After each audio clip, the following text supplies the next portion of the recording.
TPK today? Is that what you're saying? No. I've promised not to kill 6 characters because 6 characters aren't here.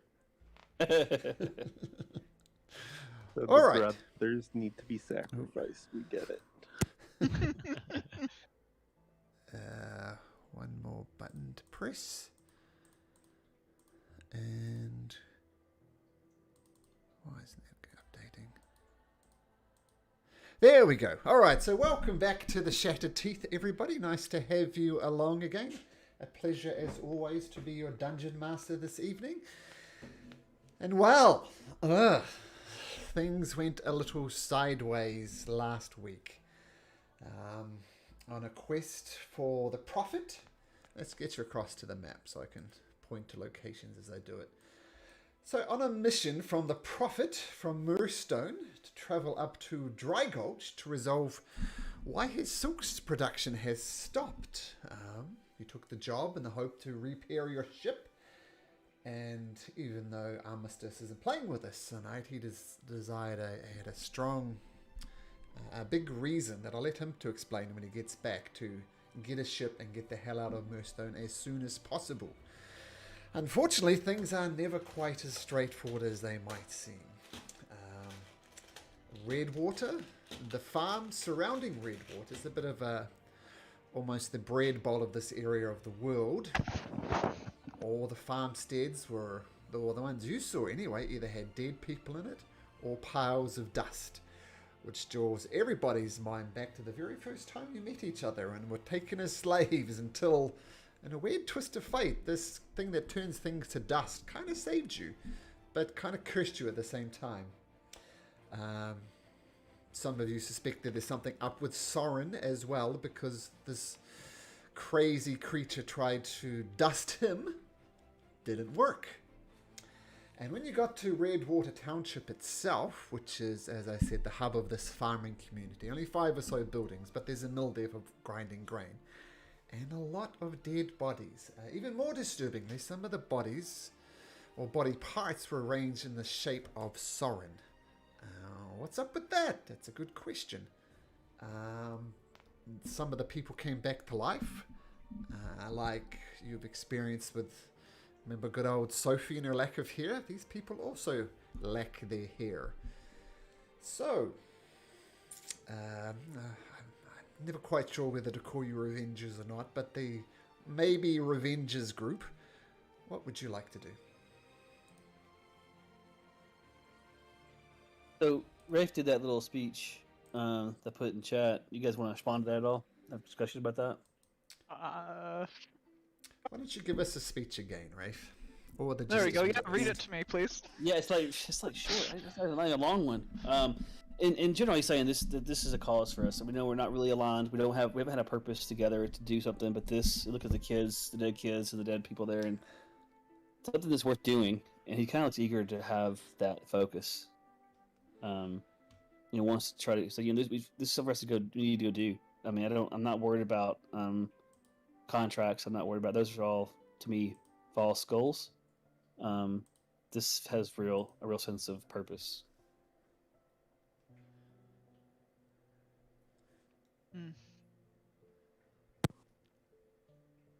Well, I wrote it better than I said it. Just for the record. Sorry, go ahead. yeah, I'm reading it as you were talking. Go ahead, Eris. What were you saying? No, you first. Udas would point where the tracks of death, north-ish, northwest-ish, right? Yep, I'll put it on the map again, the approximate location you think they went. It's kind of like a cross like this. Points in that direction and just says, "That way lies death. I have no plans on dying. That way," and he points towards Dry Gulch, "lies money, job, and a way off this godforsaken island." There's no guarantee it's death, and life is just worth living with a cause. I mean, we've all faced death, and we've come out fine. I don't think it's guaranteed that it's death, but I do think for sure there's life that way. Why these deaths and not the deaths and more instead? You had ample opportunity to go back and try and save those people. He left them I to didn't, die. didn't think I could save them. I think it was possible. We had a whole army coming in there. I can't fight an army by myself. I'm not completely crazy. But we can find out what these are and what's killing them, and see if something we can have an impact on. Maybe we can. If we can't, we can get out. But at least want to know what it is, and if it's a cause we can fight. It is out of our way and a waste of time. I think we need to follow up in Dry Gulch first. I think this possibly is kind of the cause of whatever is happening on this silk trade. And if it is, then we can deal with it accordingly. But we need to get out of here as quickly as possible. I don't want to be dusted. I'm not afraid of death. I've faced it plenty of times. I'm more interested in a cause that means something. I've fought for causes that weren't mine, and I want a cause that means something. No, I'm not. I don't want to give it. I don't want to spend that fruitlessly. I'm not something tactically unsound, but I'm not worried about taking on something that's high risk. If you think that the cause is aligned, that we can try to dry gulch first to find out what's happening there, and that will lead us to answers to this, then I'm to that. But otherwise, I need to figure what this is. I feel the contracts and money doesn't mean anything to me. Getting off the island to do what? Where are we going? What's our purpose? And that's and that's all fair and stuff like that. But I just got like fucked up, like pretty badly actually. I'm not feeling pretty well, and I'm pretty sure I'm poisoned right now. So I would really like to lay down somewhere for a little bit first before we go off facing death or whatever we're gonna do. There's 9 points back. It gives you a cure wounds. Just like 2/3 your hit points, probably. Well, there you go. We're good to go now. Yeah, right. Now we can get rest and find out if we think that Dry Gulch will lead us there. I'm open to that. I'm open to staying on a course together. But I just want you guys to know, I'm not interested in contracts. I'm not interested in money. It's not something I'm trying to find something worth fighting for. And looking at the kids that are dead here, and the people the villagers that had they look innocent to me. Not the ones that are bald, obviously. But others look innocent to me, and that's the cause we're fighting, and that's something that I'm looking for. Yeah, I mean, I would agree with that. I mean, we have time potentially with the boat being worked on, because we're not going anywhere until that boat's done. Right. But I mean, if we have time, we can look into it. I don't know what this entails, but I'm not going around chasing ghosts, so there's no guarantee that they're even gonna be there when we head in that direction anymore.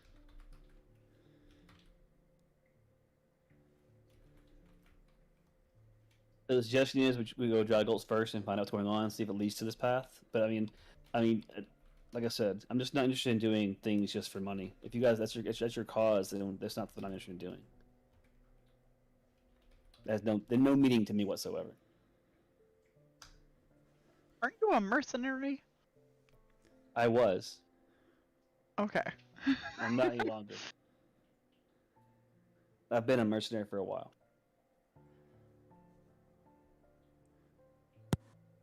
Rafe, I think this one's alive over here.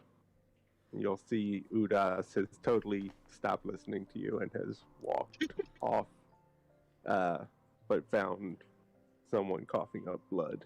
Alright, he'll go to him and give a couple points. Lay out hands. And go ahead. Sure, this is one of the bodies. Remember, some of the bodies came up and attacked you, some of them did not. This is definitely one that did not. You're going to pump a couple of points of healing hands into this person? Yes. Yeah. Okay. So this person, we'll just describe him first. He's just looks like a typical farmhand type of guy in his late 20s. Got dark brown, leathery, tan skin, eyes brown, and he's thin, but that's not unusual around here to see these things. And as you lay it down and coughs, and you lay his hands on him, he immediately coughs up a whole lot of blood that kind of sprays across your face. Then he instantly goes and tries to grab you around the head, the neck, says, "Leave me the hell alone! Get away from me, demon!" And The race goes, The calm is okay. It's okay. With legs on hands, I'm sure he would feel that calmness when he touches him. Can you tell us what happened? Well, Go ahead. he's manic at the moment, trying to grab your throat. Crazy. He rolled a Okay, 4, okay. so if you want to What do you want? thwat that Acrobatics? aside. Oh, athletics, up to you. Yeah. Not great, but I got listen Whoa, up. whoa, whoa, natural 1 wins. Natural 1. Natural I know. 1 wins. Yeah, so he goes to grab your throat and you just thwack him aside very unexpertly. You go for his left hand, but you hit his right hand, but then his right hand clings into his left hand and they both fall to the ground. And then he says, "You demons! You demons! Get away from me!" And he gets up and just bolts away from you. Can you try to grab him real quick? He rolls a 10 this time to try and get away. Now, to grab him, it has to be athletics or it can be acrobatics still. I think I could acrobatics do escape. It has either one. Either one. Like you could do a hip roll, which would be acrobatics, or just grab him, which would be athletics. Up to you. Ooh, just know. so 10 beat. Well, you beat him with a natural 1 and a natural 4. So he goes to just take off and run out, and you kind of grab him around the ankles and pin him down, and he's just frantic. He's screaming. He's trying to punch you. Very ineffectual. He's manic. Okay, he's gonna hold him a few minutes till he calms down, because usually that kind of plays out for a minute until you can't get away. Wait, so he seems like he's a little calmer. Is he getting any calmer? Well, we'll see. Siren, Eris, Udas, you doing anything?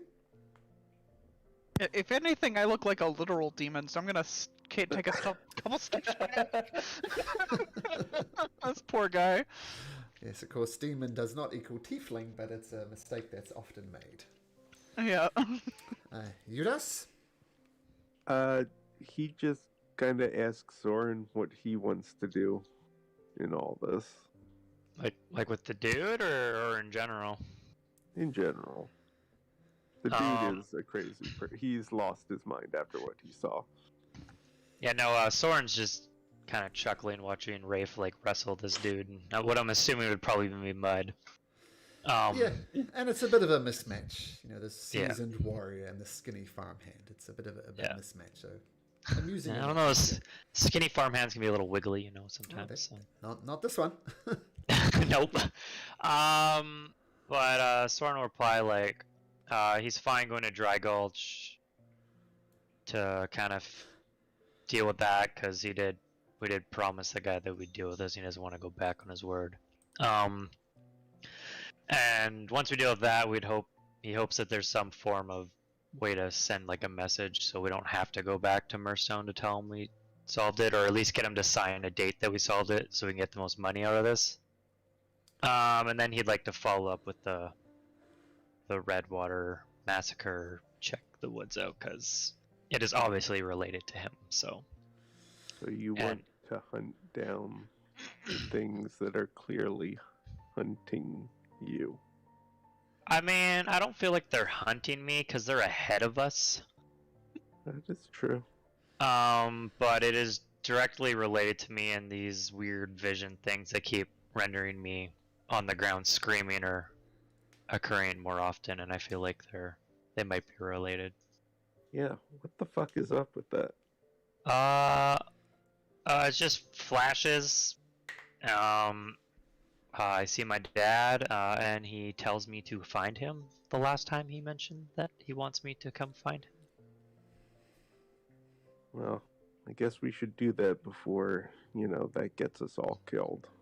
But, just the weird thing is in my visions, it looks like the place where I was held captive, which isn't on this island. So, that's where I'm confused. Do you have any reason to think that your visions are attached to this? Anything about your visions are connected to anything around here? Because they could be two totally different things. Well, my other option / idea is that I think this is related to me, because when this guy that's dusting people touched me before, I did not get dusted, and I don't know if he's pissed off or thinks I'm Pretty- some form of god or what. But Jump there, huh? I'm gonna go for the god idea. I mean, he's used to just touching people. They turned to dust. I didn't, so I'm obviously just like a deity, right? That works. But I think it's more likely to be the second option, Right. like that it's the dust guy and is related to me not dying when he touched me before. But who knows? Well, these things are related to the cult we found at the last island. So Yeah. so far we haven't seen anything that we can't totally handle, except the one big guy. I think we want to avoid anything more than a conversation with that thing at this point. You will Yeah. recall that thing did not have a tongue. Okay, well then conversation might be hard, one-sided. But yeah, Just out of okay. So interest, you're Soren, Go ahead. do you want to show them where you grew up? Do you want me to drag you across to the big map and show you where you were Yeah. born? Yeah, you can do it. So it's about there, all the way to the west in Ascended Host territory. Right. Can you remind me about again where we are? there. You're about here. So it's quite a journey, and I don't think I did scale this map, so you're good 400-ish miles there. That's why he's in no like big rush to go back there. I mean, if that's a cause you think is worth fighting, kid, those were Mind flares. mind flayers. So there's definitely evil there. The things that worth tackling. So that's really, and I don't know how he was write dialogue to say this right, but what he's looking for is just that, a cause, and he almost like a man who's really thirsty for it. Yeah. So it's not even a just unique thing. He's just looking for any kind of direction. Yeah. Rafe, I don't know, kind of play it out. This would point out that he wants to go here. This is a Yes. little island, and this broken island label is kind of in the way, but there's a passageway through there. It's not connected. Soren definitely wants to help Armistice deal with his thing, because by the sounds of it, what he did put his family or group or whatever at risk to help us. So Yeah, Soren it's- feels kind of obligated to help with that. It's the integrity or the reputation or the freedom of the upward path. It's not something that's, I would say, the cause. It's not there to help people per se. Yeah. It's to help them be free. So I'm not against doing that if we want to do that on our way. As long as we've got a direction and a place where we're going to do something to help somebody. I don't mind doing it on the way. But it's not, to me, it's not the cause. Rachel say he's not the cause he's looking for. Yeah. Because, like, for dealing with my thing, it's just the images in my mind and it looks like the same place. That doesn't necessarily mean it is the same place as when I was captured. Yeah. Because they were run out of there when I was captured by the adventuring group that saved me. What's the But payoff? it could be there, it could be somewhere completely different, because it was in a cave, like, underground, so I mean, it could be anywhere. It just looks the same. Who's pinging that? That's me. Okay. Just checking that. Okay. Well, that's so. So if we're, the plan can be go back to Dry Gulch to see if it's connected to what we heard, and if there's something we can do to investigate it, because I think it's connected to the cult we saw before, right? But if yeah, no, it is. He's waiting for him to calm down, so he's holding him down while he's calming down. So he's talking with that as he's holding him. I think that's just perfectly fine. As somebody who's done a lot of people who have been kind of wild, he's just like letting you wait Sitting your on energy him. out. And, yeah, just kind of arm on his chest and holding him down as we're talking. He is calmed down and he's just looking back and forth, willing that this massive muscle is too big for him to move. As he's talking, he will lay another point of laying hands on him, just to kind of get that warm feeling of comfort. Okay. It just kind of, not hurting him, just letting him, just kind of, I'm not here to hurt him, and we're here to help. But then, as he's not changing his eyesight, he's still talking with Soren as he's doing that. So yeah, I'm good. If you guys are fine with going to the Dry Gulch to find out what's going on, to finish our conversation with this last prophet, I don't have a problem finishing contracts. I just don't want that to be our goal. And so if we go back and do that and see if it's connected to this group we found, then investigate that. We find new stuff, and if not, try to go help figure out what's going on with Soren's cave and what's going on with these visions. And on the way there, take care of arm stuff. That's all good. That gives us a direction and a purpose and a cause. and I can Rafe will kind of relax a little bit with this tension he's got about needing something. Does that Yeah, make sense? 'cause I feel like the cult thing is probably our best case at a cause, because this is 3 times in 3 completely different locations that we've run into them, and they've been a problem. They killed everyone on the ship that we were on, which helped us, but I mean, they did technically try to kill me. They were on the last island, corrupting the citizens, and then here they straight up just murdered like a little village and all the farmers. Right. So they're definitely a problem and they need to be dealt with.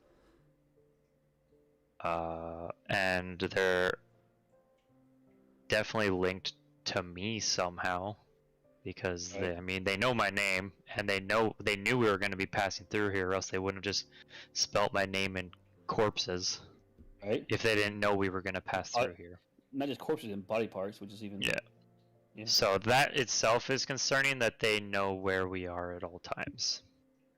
The Rafe then looks at Udas and Ares. Says, so we'll tell you what we want. We could do. What do you guys want? I know Udas, you have your own desires. Are you okay going through with this with us, or or do you have your own path you need to follow? I mean, so long as we get things done in a timely manner, I'm fine with that, and so long as I don't die. I will do what I can, as I have so far, to keep from dying. He'll just say, you just say what she said. Okay. And Soren's main purpose is, prior to knowing that his dad might be alive, was he wanted to figure out this whole Dampire thing and learn more about this magic that he never knew he had. So Oh, very that new is- to him. So Works for me. that's kind of just like learn as you go, since I can't Yeah. get to the place that I need to anyways. Okay. So yeah. So the director back to the guy you had. And so, are you calm now? You ready to talk a little bit? Are you okay? Yeah. I'm sorry. It's a lot to take in. Could you just take? I'm sorry. I tried to run. Could you just maybe take your knee off my chest? Absolutely. And Rafe will get up and let him get up. Okay. Are you feeling a little better? I'm feeling better. I mean, I thought I was a. Oh, and he looks around the room and he doesn't see Soren, of course. I mean, not the spout out words because somebody scrambled those up, but he sees body parts everywhere. I think I'll put you back onto the map for Redwater. So this is all happening. So I'll have you all gathered in this room as this is where it's happening. And one of the bodies in there will have Tana just outside. Yeah, where Token went. Somewhere on there, I know. But I remember where it went. Rafe. Oh, there's Rafe over there. There we go. Yeah, he's up, put in the corner somewhere, but I lost him. Yep, I got him. Alright, I'll change him. Okay, so this skinny 20-something-year-old lad is looking around and just shaking his head and said, "Oh my God, what did we do to deserve this? This is, I mean, this is the stuff of nightmares." Oh, and he Can you takes tell a- us? Yeah, sorry, go ahead. he takes a quick look outside and says, what did you... He sees the bodies scattered everywhere. Some of them, all of them are hairless, and some of them have been killed by you, and some of them look as if they just dropped dead where they stood. And she says, "Oh my goodness, what about the farms? Have you... did this happen in the farmlands as well? What... This is terrible. What did you see what happened outside of here? I only know what happened here." Did we see? What did we see before? We didn't see anything else, did we? You saw an absence of people Yeah. in the fields, even though the fields were ripe for harvest. And I can't remember who it was. Might have Ash. been pointed out that this is very unusual. The farm should be a hive of activity. And you investigated a couple of houses. Some of them were dusted. Some of them were just plain old dead. So did you see what happened? The fields. I need to harvest the fields. What? Did you see what happened? Soren. They're all dead. Wow. Wait, Yeah. wait. Spot on. You're Soren? No, who's asking? He literally just called you Soren. Oh, I think you misheard, sir. Make a deception check, Soren. I would say yeah. I don't know why it was no. I'm sure he heard something. Let me just roll or something. I swear I heard Soren. Maybe it's this place, but of what you say, the farmers have also fallen. This is... I mean, people are going to starve. I mean... Why was the name Soren so important to you? You said you seem like you're attracted to that name for some reason. Oh, I don't know the name. I mean, these people came. There's this one guy that didn't talk, and he like walked with a limp, and I swear he had no tongue. He lacked ears. He was completely bald. He didn't have any eyebrows. He was dark, deep sunken eyes, gaunt face. And the drool he made, it just pooled around him, and these horrible croaking noises that he made. But the followers who were also seemed to shave their heads, they seemed to follow him and seemed to know what he was doing. And then they came and they started asking who Soren was, and I can honestly say I have no idea who Soren was. And he gives a sidelong glance at Soren and shakes his head. But they kept on asking, and they demanded, but nobody knew. And we waited a while, those that survived, and they brought back bodies. I don't know from where, and they cut them up, and they spout out Soren. And I mean, we're a simple town. But beyond this, we're known for the play that we put on once a year, and people from all around here would come. And there's this someone who was with me. Her name was Tara Nev. People would come from miles around to see her perform. She was truly magical, and the rest of our was bit players. And somehow, I don't know, but she managed to convince them that this Soren has headed to the Savage Mountain. I mean, I knew it was a lie. We got no idea. I knew it was a lie. She knew it was a lie. But they seemed to buy it. And they agreed. And they almost seemed pleased that Soren was there, because they kept on mentioning something called an anchor as well. Like Anchor? two birds. Yeah, anchor, like a ship's anchor. And they seemed pleased about, like, two birds with one stone was thrown around. So I got no idea. I mean, there's no oceans in the Savage Mountains. I mean, it's the Savage Mountains. Oh my God! But even above the massacre, people are gonna starve. I mean, there aren't many people left. I mean, do you want to go back to town? I mean, you don't want to stay here with all this. Where do you want to go? What's happening to you?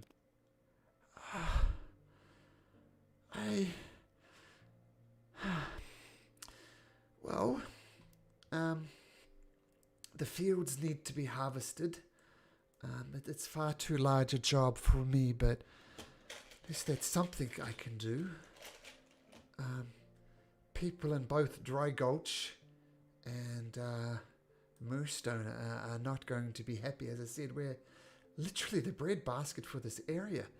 I mean, surely you saw this place. It's just farmland after farmland, and now nobody to farm it. What do you think should happen, I don't know. I mean, I'm good with a scythe and I can work the mill, but I'm only one. I mean, I heard you talking and you're looking for a purpose. Maybe you could stay here and help me farm the land? Stop people starving? I don't think that farming is not something I know a lot about, but what we can do is try to get you to try a goal to try to get some people out here that can farm. Farming is a longer term thing that I think I could do. I mean, you can try, but there's a bunch of if Redwater is the breadbasket, Dry Gulch is like the industrial side of things. They log Rugham Forest. They get ore down from the Savage Mountains to turn into iron. And there's some smaller districts as well. But you could try. But I don't know. Well, he's looking around. He's profusely sweating. He's looking around at these bodies, and you get the impression it's just farming is what he knows. Farming is the problem he's got to solve, and how does he solve the massacre of a village? It's just far too much for him to comprehend. So you must get the impression he wants to do something practical, because that's at least doing something. Oh, what do you think I should do?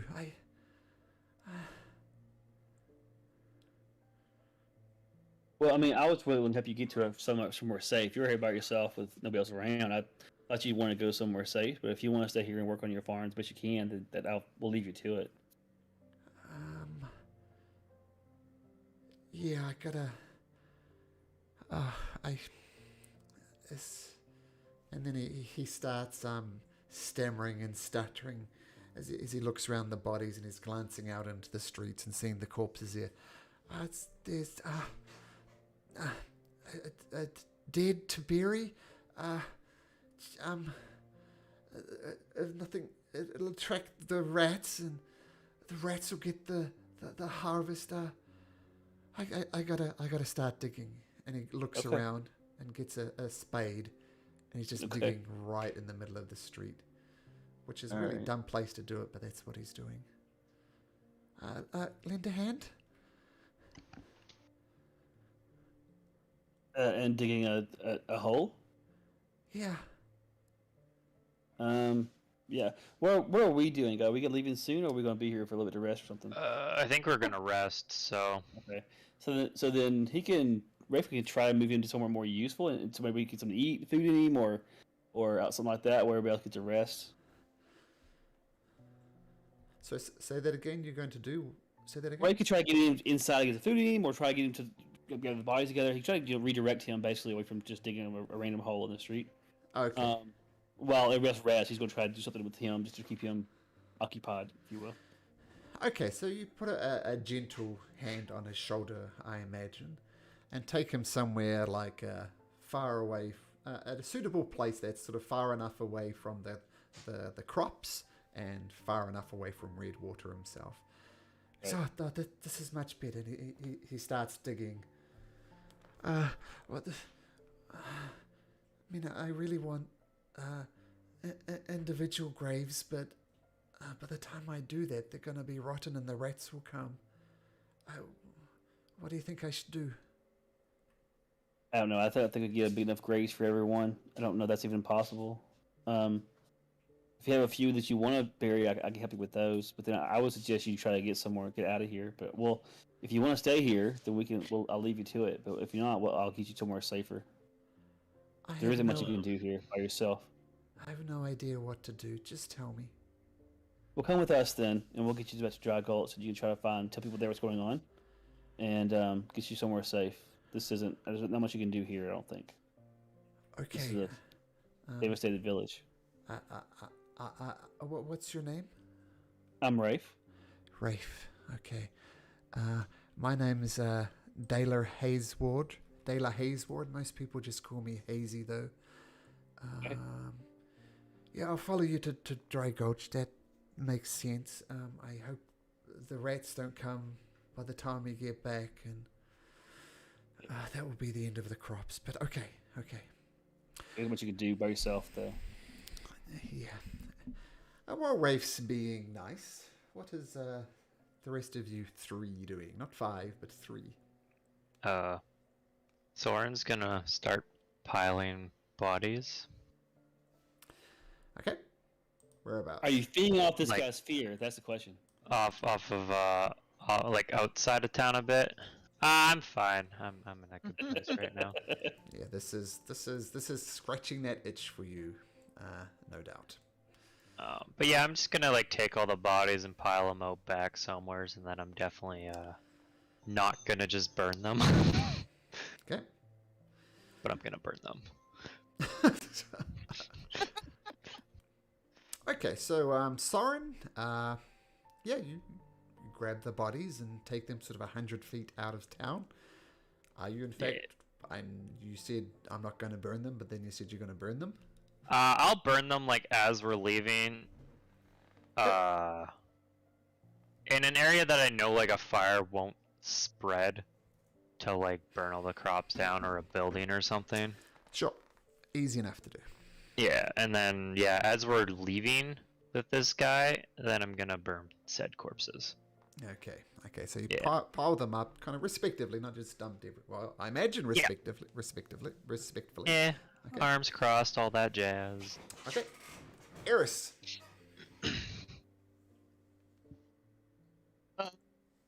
I will just kind of help move the bodies at this point. There's not much else that I can really help with, and there's no point in me saying a prayer or nothing over top of them. Okay. I guess I'll like also grab a broom and sweep up some of the dust towards the pile, I guess. I don't know. Okay. Sure. And Udas. He's gonna find a apple or something to eat and sit down and wait for these guys to get going. All right. Okay. So eventually, Rafe makes his way back to town with Daylor Hazeward, aka Hazy, and Daylor doesn't look any better. He's obviously in some type of shock. Eventually, Eris and Soren come back. No more bodies in the streets. Cool. And your poison condition fades, by the way. So, that's gone. Thank you. I thought I had it on here. Is that like is it a short rest essentially? If you're moving bodies, it's not a short rest. Ah, damn it. Well, you can get short rest while we're doing other things. It's all good. We'll just walk. Soren doing- needs the short rest too. Yeah, I'm assuming Tana got Oh. a short rest though, right? Yeah. Oh, Tana So, would yeah. have, yeah. Yeah. But pretty much, yeah, he'll move Needs corpses that. and then rest for an hour. Okay. So you got here about halfway through the day. The combat itself is relatively short, took about a minute, so that doesn't really come into it. And it's getting... You're going to arrive... If you take a short rest now, you're going to arrive to Dry Gulch like after dark. Okay. I mean, I think at this point we're probably getting there after dark anyways. To be honest with you. It's unfortunate, but I mean I can see. Okay, well, if you'd like to move the bodies, take a moment to sit down and rest up, then yeah, take your short rest. How many do I want to use? Let's try that.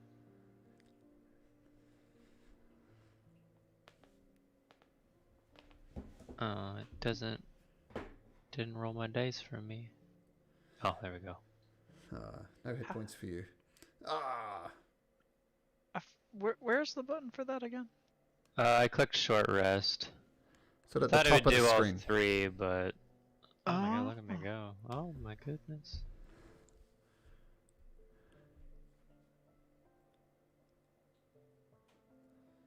Oh, that put me at max. Okay.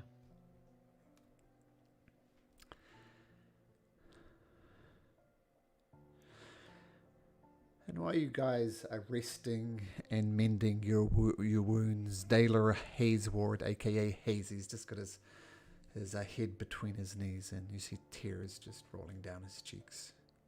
Not I'm sure he'll crying get as over it. such. Oh, yeah, of course. Only with 10,000 hours of therapy, right? But no therapists! No therapists!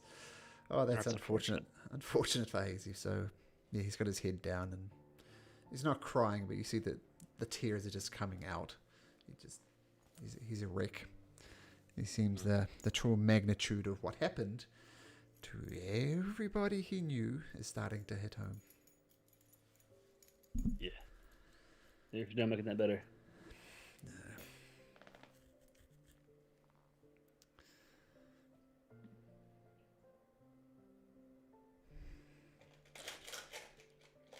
Okay, short rest done. Yep.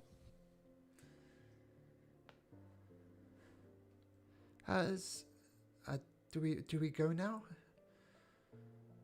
I think they're ready to go. Yup.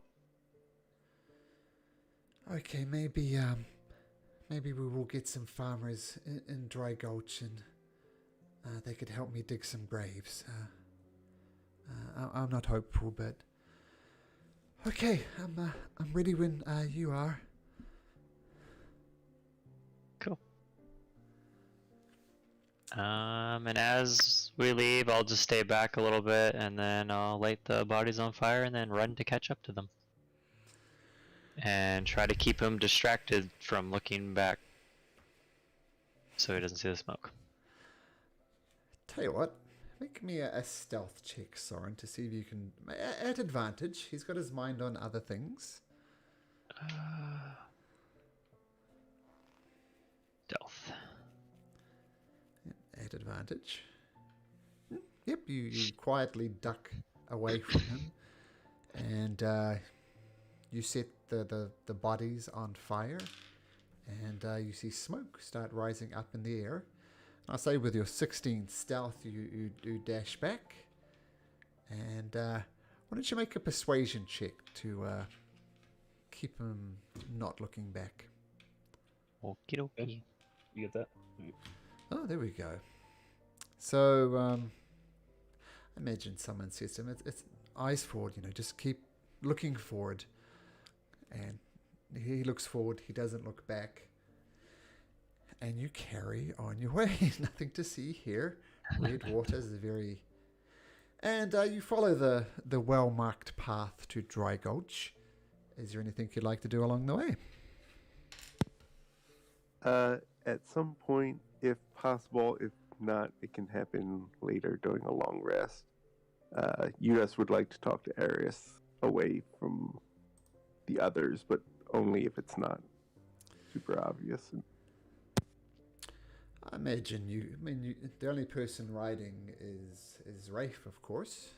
Mm-hmm. I think you could pull her aside. It's like a 6-hour walk, something like that. And I'm distracting Farmer Guy, and I'm assuming Armistice and Roman are just doing their own thing, walking. Or they're having those inside jokes. Yeah. Inside I jokes just that see we're all them like, whatever. continually playing rock, paper, scissors with each other for like miles. There you go. Okay. Yeah, Would so you Greg like Taylor's this? just scouting ahead, so. Would you like to make this private, Udas, and go to the other voice Oh, channel? no. No? Okay. No, not at all. The floor is yours. Yeah, I just wanted to... It seems like you and I are the only ones... You're the only one here that seems to be on the same page as me at this moment. And I just wanted to check in with you for a second. I mean, that's fair. That's fair. What do you mean by checking in on me? I just need to know that if they all decide, I need help talking them out of doing certain things. Like, we can't let them just drag us into some moral crusade. that will probably end up with us killed, or even worse, unpaid. So I just need to know that if that's the direction that they're headed, I'd have at least some backup. Well, I would agree with you for that, and also I'd like to point out that we have no idea what the fuck these guys are capable of even doing. Like, That's- look at all the people that just died. I mean, granted, they were farmers, but still. A lot of these people were still in their goddamn beds. Like, Oh, yeah. And Like, it's there bad. were armed guards. yeah. I'm not particularly keen on bull rushing in. If this is indeed kind of attributed to the issue with the Dry Gulch silk trade, then that's fine. But I am concerned that they might be diving headlong into something that they cannot deal with at the moment. I don't know what the fuck the Savage Mountains are, but I'm betting they're fucking savage. I'm pretty sure that's also where they said the dragon was from, and the rock came from that direction. So I don't really feel comfortable going there, if I'm honest. Okay, we're on the same page. I'm not looking to die for a shit ton of strangers. I don't want them to die either. But I'm not following them on some random crusade to nothing. No, I mean, if we can find like a guy or a small troop of them and take them out and figure out why the fuck they're looking for Soren, like that'd be cool. But like, yeah. I'm not going to Savage Mountains to go die. Like I don't know. Okay, look, I don't know where the Wonder Twins are ever, but Oh, I'm pretty shit. sure Armistice. I meant like in their heads, but I'm assuming, from what I understand, Armistice wants off of this island ASAP, and that is a plan I can get behind. Yeah. I feel like the mountains are the exact opposite of the direction that we should be heading at this point. But I mean, if we want to take a roundabout route, as long as we are back in time, then that's fine. But yeah, I don't even know if there's gonna be a trail. I don't even know if we're gonna be able to find anything. All right, we'll play it by ear, but I'm glad that I'm not alone in my thinking. Well, that's good. At least some of us are sane. As I like kind of pat you on the back and then inwardly question, wait, weren't you the guy that like exploded in a bar? And I would give the side eye and just be like, were you talking about paying us back there, by the way? I mean, I was gonna give you a gold for like going in there and checking on shit, yeah. I'll take it. Okay, and I'll pass you a gold piece. At least someone's paying around here.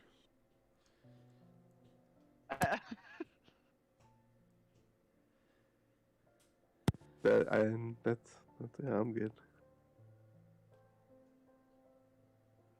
All right, cool. I like it.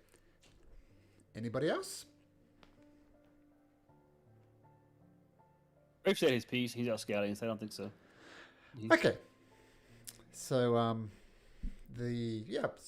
I imagine Rafe's doing his usual thing, kind of scouting around and give it the kind of a wide arc around your party to make sure there's no ambushes or anything. And the road is pretty clear. There's not much travel on the road that you can see. From what old Hazy said, there's would be iron and lumber and stuff that presumably would go to Murdstone, and probably not Mornstead now, but usually it would. And as you get closer, evening comes, the sun goes down, and you're walking in the darkness. Once again, it's a fairly well-made path, and you see up ahead of you, you see what is very obviously Dry Gulch. You see before you see the visit, the place itself, you see several columns of smoke rising from it. And from what Hazy said, that makes sense. It's an industrial city with blacksmiths to work the iron ore and all those good things. And as you approach Dry Gulch, you see it's an odd-shaped city. There's no guards posted outside. It's not walled. And it's got this vaguely, kind of almost like a four-leafed clover thing. There's a central market kind of area. Almost these shapes like cloves almost pop out from all of them. And from two of the four cloves, you can see smoke rising, very obviously where the blacksmiths are. And you hear the sounds of sawing and hammering and cutting from another quadrant, which you assume is where the lumber production is done. There is a well-defined path leading through into Rugham Forest, and you see some people heading off in that way with carts and so on. And you would think that normally going into a forest, you've got an axe, you could deal with most things, but these people who are going in to assume lumbering are under heavy guard. There's some fairly serious-looking members of the Assembled, the military arm of the Wanderment Assembly, are going in there to accompany them. In case you don't remember, the name of the person you were given by the prophet was Aerith Blackdelver. He would be the person to talk to.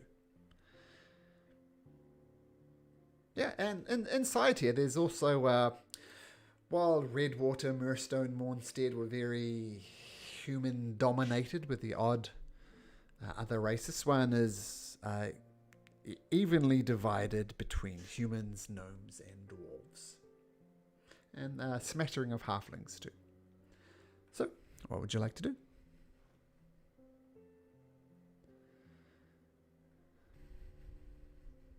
We're curious, yeah, if you want to fill the contract. So I'm assuming our friend here, we came with this, Hazy, is still with us, and we can. Is there a place we can send him? Oh, Is there like a halfway house?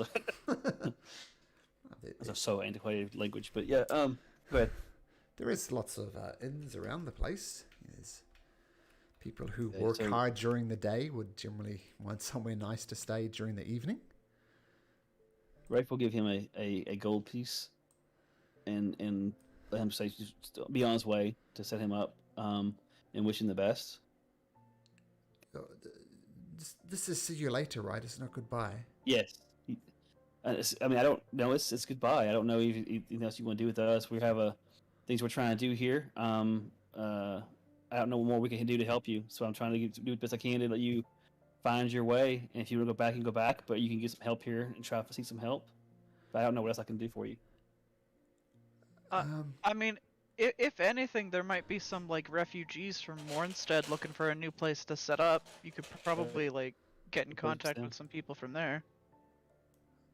But they would be in Murstone, right? And know, you're I imagine taking me there's to some- Dry Gulch. I'm assuming they came out of Murstone too. There, people left there. I'd imagine in the initial attack and retreat. I'm sure there's some refugees here as well. You didn't see any refugees on the path to Redwater. There was lots of flow from Mornstead to Murstone. Okay. Well, I'm assuming you're gonna go to the guard here, right? And apparently we've been told that they have a state-of-the-art messaging system in which they can get messages across each other very quickly. So I'm sure if you talk to them, they can send somebody, I guess, people from Murstone to Redwater. I'm sure they don't want refugees laying about in Murstone either. They probably don't want to not have food. since they probably need the fields harvested to supply Murstone and Dry Gulch with food. The refugees. That's an excellent idea. Okay, I can do this. You know how things work, right? How I would get that message out, right? Do I need to spell it out for you? Yes. What are you saying? Nothing gets done anywhere without greasing some palms. How much do you think you need for that? That's a gold coin. I think 10? I don't Sure. know. I'm pretty sure. You have that? Yeah, I can spot you 10 gold to help you out. Oh. Okay. All right. I can do this. Okay. I'm gonna stay. And he goes. He points to a tavern over to the side. The High Hawk. I'll be there tonight, and then I'll try doing it. And I don't know. I hope to see you again. Yeah, I wish you the best, and I hope if we see you again, it's under a better situation. All right. Okay. Well, I'm fucking tired. Absolutely.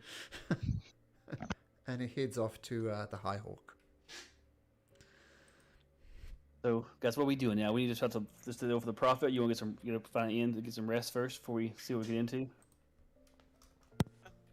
Well, we're looking for this RF Black Delver, right? That's Uh-huh. the person we're looking for. Do we do this first, or do we want to get some rest before we do all that? Is it like 9 o'clock or like 11 Late, yeah. o'clock? More like 11. Yeah. It's very late in the day. Do we even know where this person would be? They have like a shop or a location listed? According to the prophet, he runs operations for the Wonderman Assembly at Dry Gulch. Wow. It's like Winston Bellow and Draven Rathmore, you know, the boss, as it were. Though he's not gotcha. referred to as captain like the other ones. So responsible for operations at the Dry Gulch. Head foreman. There we go. That'll be a good description. Okay. Well, I doubt he'd be awake right now. So yeah, we can go sleep. I want to sleep. Mm-hmm. Like in a bed. That'd be nice. I mean, there's the High Hawk. You could go there. There's also the Dead Rose and the Cunning Fish. Just not the High Hawk, because we sent our new friend over that way, and I don't want to like a lost puppy. You try to Dying help people out. fish. Yeah. All right. The dying, the Cunning Fish, not the dying fish. The cunning Oh. Sorry. Which one looks fanciest? the Dead Rose for sure. Oh, I'm 100% going there. I'm gonna treat myself.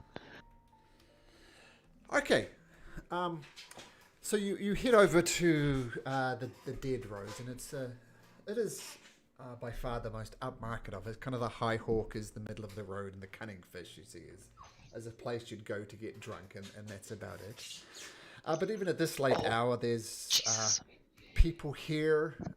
Some of them are covered in soot. A lot of dwarves in here too. A lot of gnomes as well. The odd human here and there, and they're very much. They look tired from a long shift and probably drinking the money they've made at the moment. And some of them are passed out onto the tables. The barkeep comes around and tries to make them as comfortable as possible. He knows they work hard and they pay good gold, but doesn't want his establishment to look terrible by the same token.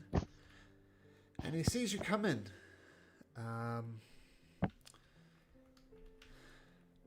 And he's this tubby kind of guy, bald, grey hair on the sides, a human, very portly, and he's got a filthy apron on. But he takes off the apron, folds it up, puts it aside, and it looks quite clean underneath it. Oh, it's nice to see you at this late hour. Sorry, I'm a bit of a mess, just in clean up for the morning. I could get you a drink if you like. but I'd have to reopen the bar. So what can I help you with? I'd like a room, please, if you have any. Sure. Three silver for the night. Freya, fuck off. Jesus Christ, dog. She's super hyper right now. What's the name? Freya. Ha! That's my name, my dog. My St. Lawrence. Oh, really? Yeah. I was wondering what you're talking about. Like you cursing the barkeep, but no. She I'll don't say. I'll hand them 3 silver. Okay, and it gives you a key. Ow.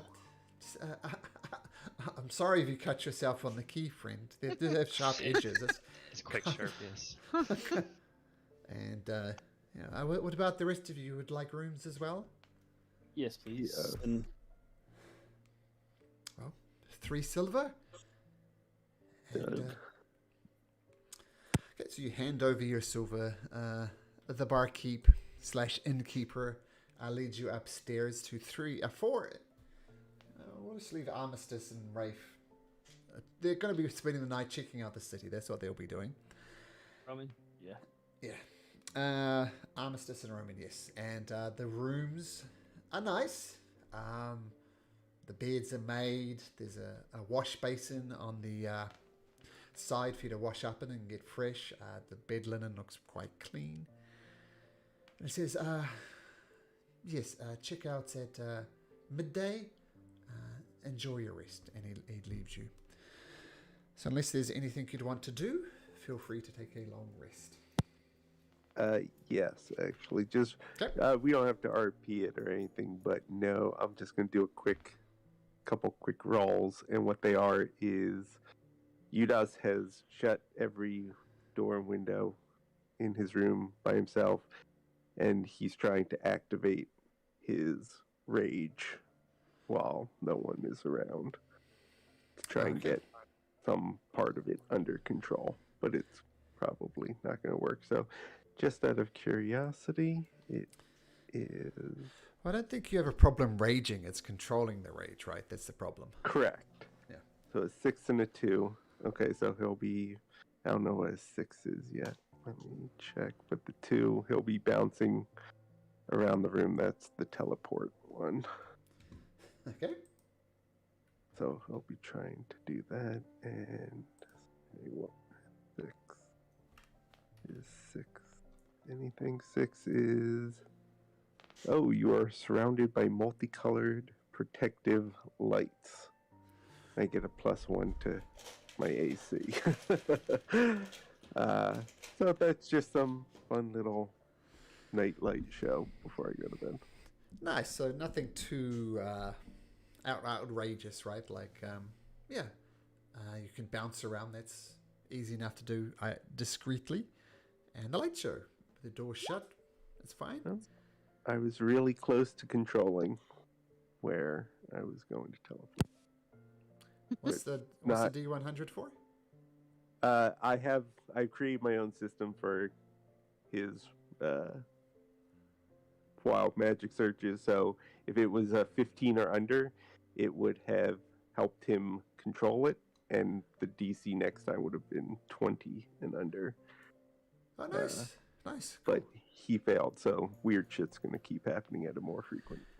So if he rolls under that number, there's no wild magic search. Oh, there is. It's just he can fully control it. So anything under 15 at the moment is fully controlled, and then as it, the further away it is, the more wild it becomes. So mechanically, then, if he doesn't control it, like if he bamps, he might bamps to a location that he didn't want to, or might miss it by 10 feet, that sort of thing. Correct. Okay, cool. Yeah. So we'll play that out, obviously, in the next combat. And spoiler alert, there is a next combat. Yeah. Damn, I thought we were done with this. The Red Water was not the last combat. It could have been the last combat if you all died, but you didn't. Okay, cool. Nice, Udas. I like it. Long rest. La. Done.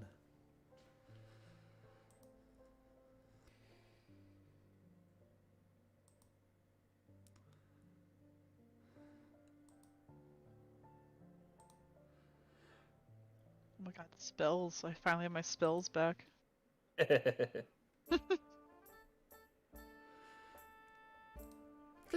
so you wake up to the sound of the. Actually, we'll do this one. Yeah, wake up to the sounds of the tavern. And that's Breakfast. the creature that's attacking you there, Hucklepuff. That Yeah. vicious looking That'd animal. be good. She's very vicious. Yeah, you are. Shithead. Keeps attacking. So we have Freya and Echo as honorary NPCs. Always with me. Awesome.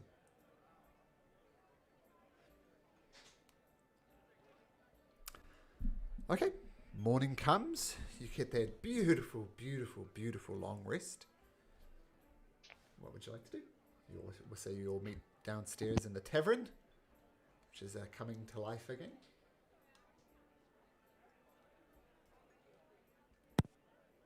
Yeah, Judas would order some breakfast from bacon, eggs. If there is a breakfast alcohol, he would partake in that. If you have breakfast gold, there is breakfast alcohol. Or like a alcohol that they specifically like, you know, a specialty they might have for breakfast time, not just like vodka.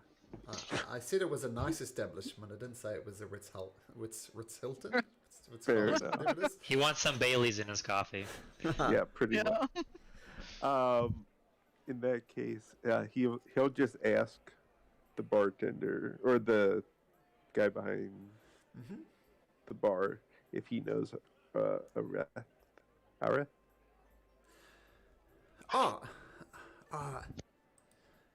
Yeah, Areth Blackwater. Everybody knows Areth Black Delver.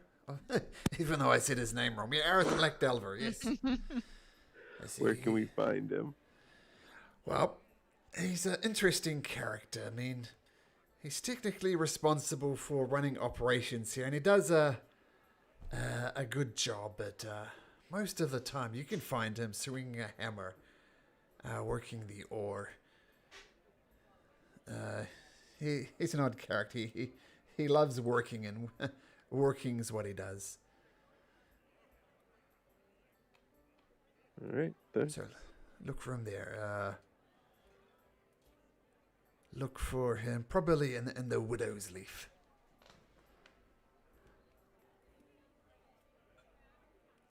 Your blank expression probably tells me you don't know which leaf is the Widow's Leaf. Am I right? No fucking clue. It's the northeast leaf.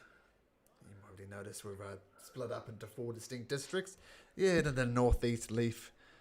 Go around, come with a few of the smithies. You'll find Areth Black Delver in one of those things. As I said, he's very hands-on. Some people say he takes a bit too much interested in the ore side of things. It ignores the other industry. But that's just Areth. So look for him in one of the smithies. Much obliged.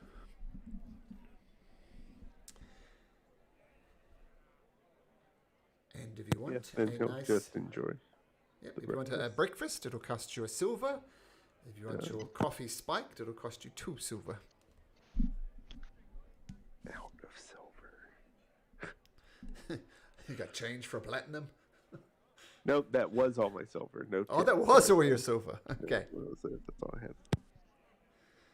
I'm getting mine with the drink. Did you want? I have silver if you need it. Only if you want to tip him. I paid for the meal, but that was all the silver I had. I'll tip him a copper. Is that an insult? Nope. Okay. Well, there we go. I mean, some of the farm hands would work for a few coppers a day. So, nope, not an insult. He nods and thanks you and pockets the copper. Soren gets the drink and breakfast and tips him a silver. Jesus Christ. Making Eris looks like a bit of a cheapskate, but that's okay. There she is. Okay, he's very thankful. Yeah, but it's a nice hearty, typical in pub food. You know, bacon, eggs, potatoes, sausages. Something you wouldn't want to eat every day, but it's nice to have once in a while, and it tastes damn good.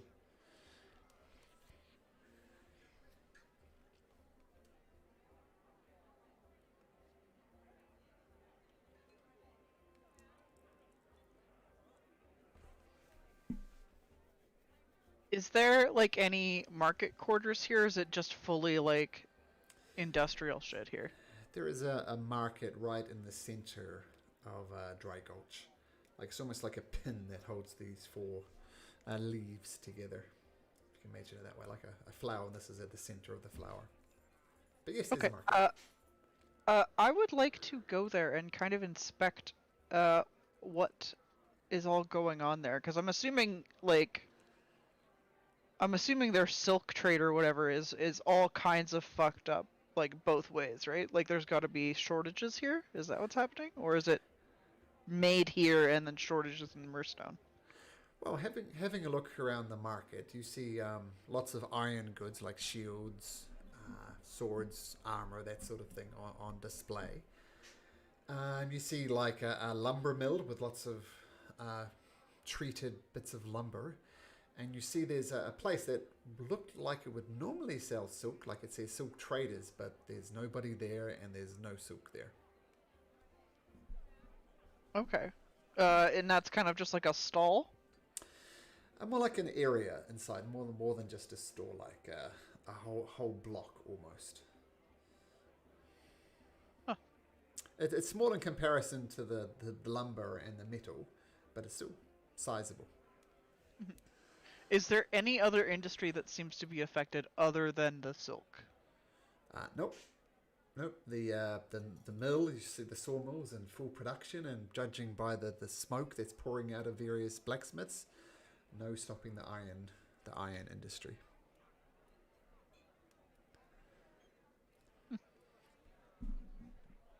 Okay, that's kind of strange.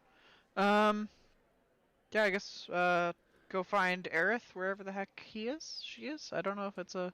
It's a he. Oh, it's a he. Okay. Northeast leaf. Everybody's going with Eris, I assume? Yes. Yep. Okay, so you go knock, ask around a few anvil things. Actually, make me an investigation check. Let's see how good you are at finding him. Whether it takes the morning, the day.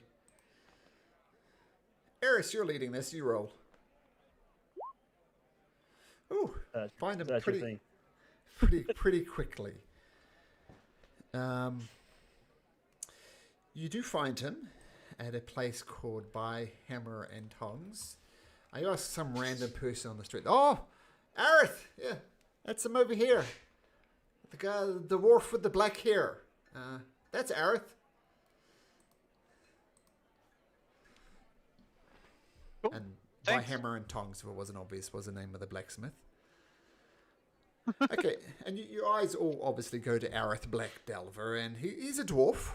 Long black hair that's got tied back into his braid, and his beard is equally well groomed. Black hair, brown leathery skin, 5 foot, which is relatively tall for a dwarf, and he's there pounding a sword out on an anvil. Does it look like he's just about done? No. No, he's just starting to work a sword.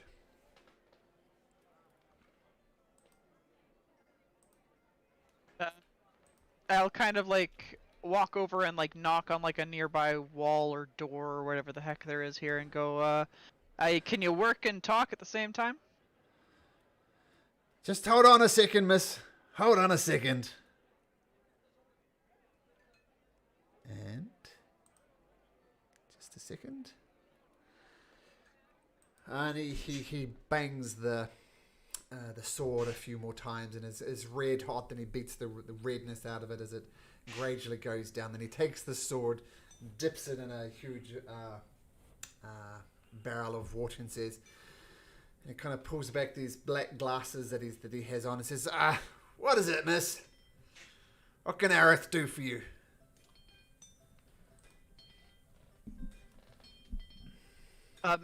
So, and just to be clear, the prophet knew that that we were coming, correct? Like he told us to come talk to this guy? Yes. The prophet sent you to talk to Aerith, and Aerith could help you get to the bottom of what's happening with the silk. Hey, so we're sent from the prophet down in Murstone for some issues I guess you guys have been having with the silk. Yeah, I knew. What's your name, miss? It's Eris. These ragtags people with you as well, they seem to be staring at me. Yep. They do that. Well, tell you what, let me clean up. I'll be out in just 5 minutes. And Okay, yeah. he ducks back into the smithy, to one of the back rooms. And he's obviously covered with soot. And when he comes out, he's looks less covered with soot, but it's almost the soot has burrowed its way into his skin. It's one of those things that's now impossible to scrub off. And he kind of sits down and pulls up a couple of benches and welcomes yours to sit down. So, Eris, is it? And what's your name, big fella? Pointing to Udas. He just, Udas nodded, just Udas. Turns towards Soren. Soren. That's a mighty fine look. Did you bring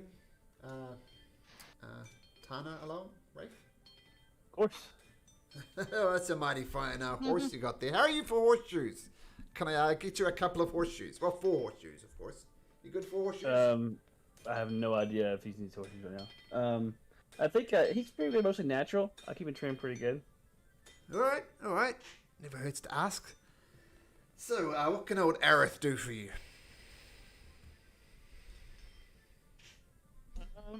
Well, to be honest, we're kind of trying to figure out what we can do for you here in this situation. We kind of need to know everything that you know about what's going on here. Are you talking specifically about the silk trade? Yes, specifically about the silk trade. Well, let's just say I'm quite concerned about it myself. At the very least, I don't want to get onto the bad side of the prophet.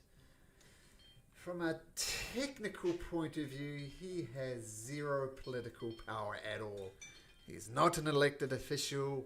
He holds no office. My God, some people say he controls Murstone from that seedy little gambling den he has. So I don't want to get on the wrong side of him. But yes, silk production has stopped. And it's the darndest thing. The operation is pretty much run by the halfling population here. There's about 50 or so of them. And every single one of them have come down with this weird crippling hand disease. I suggest you go talk to Jurley Quickhill. She's the most senior person here. But like they come and they start working the silk, and before long their hands are just twisted and gnarled, and they go and they rest for a while, and they come back. They try working with different spindles of the silk yarn, and in about 30 minutes their hands are twisted and gnarled again. And we've tried switching out the silk, all sorts of things, but whatever happens, their arms and their hands in particular are just twisted, making it impossible to work the silk.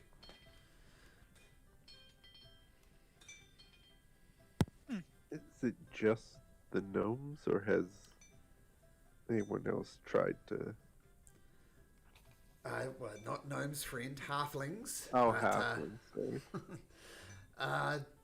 Just the halflings. I mean, it's not to sound too delicate about it, but it's a job best suited for small hands. Halflings, I respect them, but they're a short people. So no one's tried apart from the halflings. Maybe one of you could try.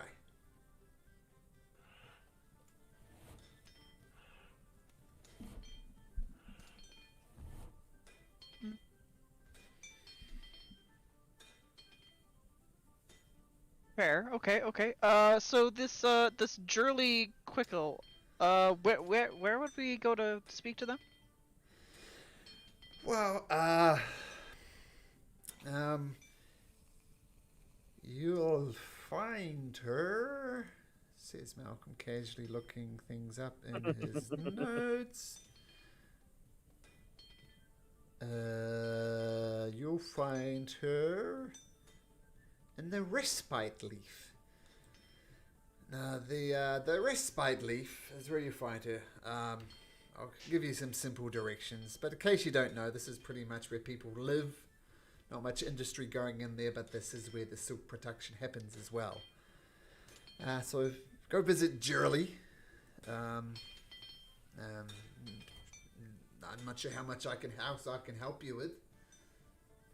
Oh no, that's fair. That's fair. This is I mean, more than what we came in with, so that's good. Also, you're kind of in charge here of Dry Gulch, right? Yep. Yeah. Okay. Well, I want to give you a heads up here. There was a very I won't dress it up. There was essentially a massacre in Redwater. We brought back like one survivor from that place. And he raises an eyebrow. Whoa. Well, I'll take your word for it. This is grave news on multiple fronts. No one wants to see a massacre, and the survivor's at it's the High Hawk if you want to talk to him. Yeah, I mean, I'm sure he'll come seek you out later. We suggested he come talk to you folks. I'm assuming you know what has happened in Mornstead as well. Yeah, so assume there's more of those ascended host bastards that did this massacre. I don't know. No, these had some undead to it. These were different, I think. Either way, what's dead is dead. We couldn't do anything about it by the time we got there. But we did clear it out of the undead. There weren't any more undead when we left. But wow. Shit. yeah. This does not bode well. I mean, Mornstead has fallen by one enemy. It seems you're suggesting Redwater's fooled by another enemy. Yeah, the survivor was very worried about your food production. I don't know if there's something you want to do about that, but he was worried about your... I'm worried about it too. Well, they were all dead. All the farmers were. I mean, we saw no one left alive but one. Yeah. It's like burying the lead here with this conversation. Sorry. Yeah, apologies. Our suggestion would to get some of the refugees from Mornstead to go to Redwater, if at all possible. But you know, I know you folks are busy and stuff like that. So I'll let you guys deal with your guys' business, and we'll go look into the silk trade stuff that's happening here. Well, I appreciate the heads up, but if their fields don't get harvested, it's going to be a long, hungry winter. Okay. Anything we can do to help? Anything we can do to help you? Well, your suggestion of refugees from Mornstead, that's useful. I have people to talk to, I have things to come at. I'll seek you out if I need help. Okay.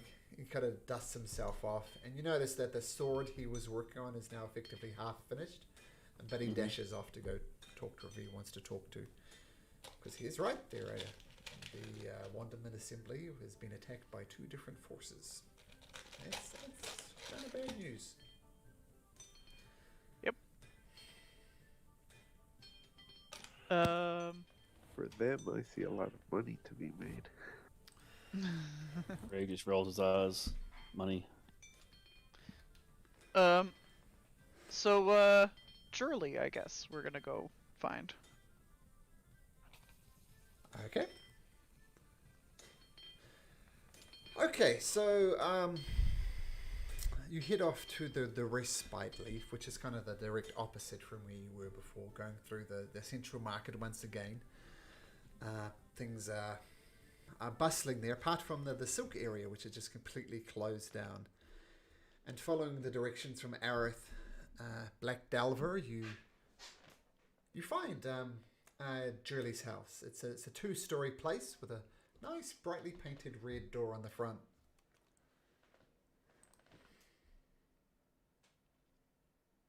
Knock. Okay, you knock on the door and you hear something thundering down the stairs. Then you hear another thundering down. Then you hear somebody falling and crashing and letting out a little cry.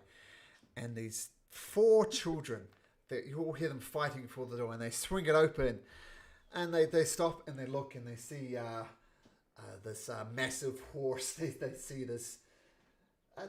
I keep on describing Soren as sickly and pale. Is that a fair description of Soren? He looks sickly and pale when his hunger is up. Other than that, he looks fairly normal. The skin's still a little bit pale, but not as pale. Okay, so just slightly pale, like Yeah. yeah. Okay, cool.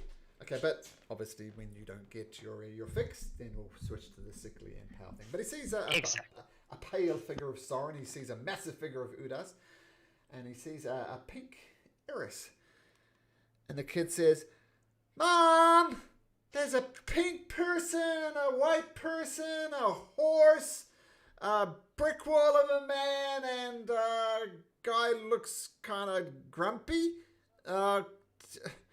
And you hear some, "Oh, for goodness sake, you don't need to describe them. And you hear walking down the stairs, and you see who you assume is Jurley Quickhill. Bright blue eyes, like her eyes almost glowing. She's an elderly halfling. In human years, about 70, but in halfling years, about 180. 3'6", waif of a person, and her hair has gone completely grey, and she's tied it back into a ponytail. And you look at her and you can't help but notice her gnarled and twisted hands. And she kind of pulls the door open. I'm sorry. Look, Favina, Lazara, Yossi, Hansi, just go upstairs. Just go upstairs. And she's, but Mom, we want to talk to the pink lady. Hi. What's your name? I've never seen a pink person before. It's Eris, and I'll do a little wave. And they giggle. And three of them that came down as shy and hide behind their mother's apron, effectively. All halfling children, of course. But this one, who was addressed as Favira, says, "Ooh, a pink lady. And you've got a tail too. Mom, can I pull on her tail? Mom, can I pull on her tail, Mom?" Julie just grabs the bridge of her nose as best she can with her twisted hands. "Look, just go upstairs. I'm sorry. They're not actually my children. They're my grandchildren, but it has fallen on me to take care of them. I'm Jurley Quickhill. What can I help you people with?"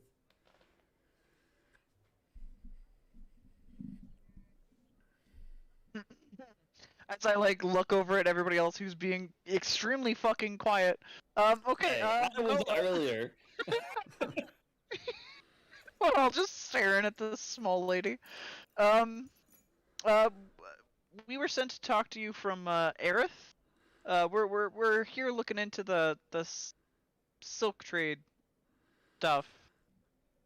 Okay, well, you best come inside, and she starts heading up the stairs to the top. Just come on, I'll fix you something to eat. Okay. Yeah, sure. Is this like a normal-sized house, by the way?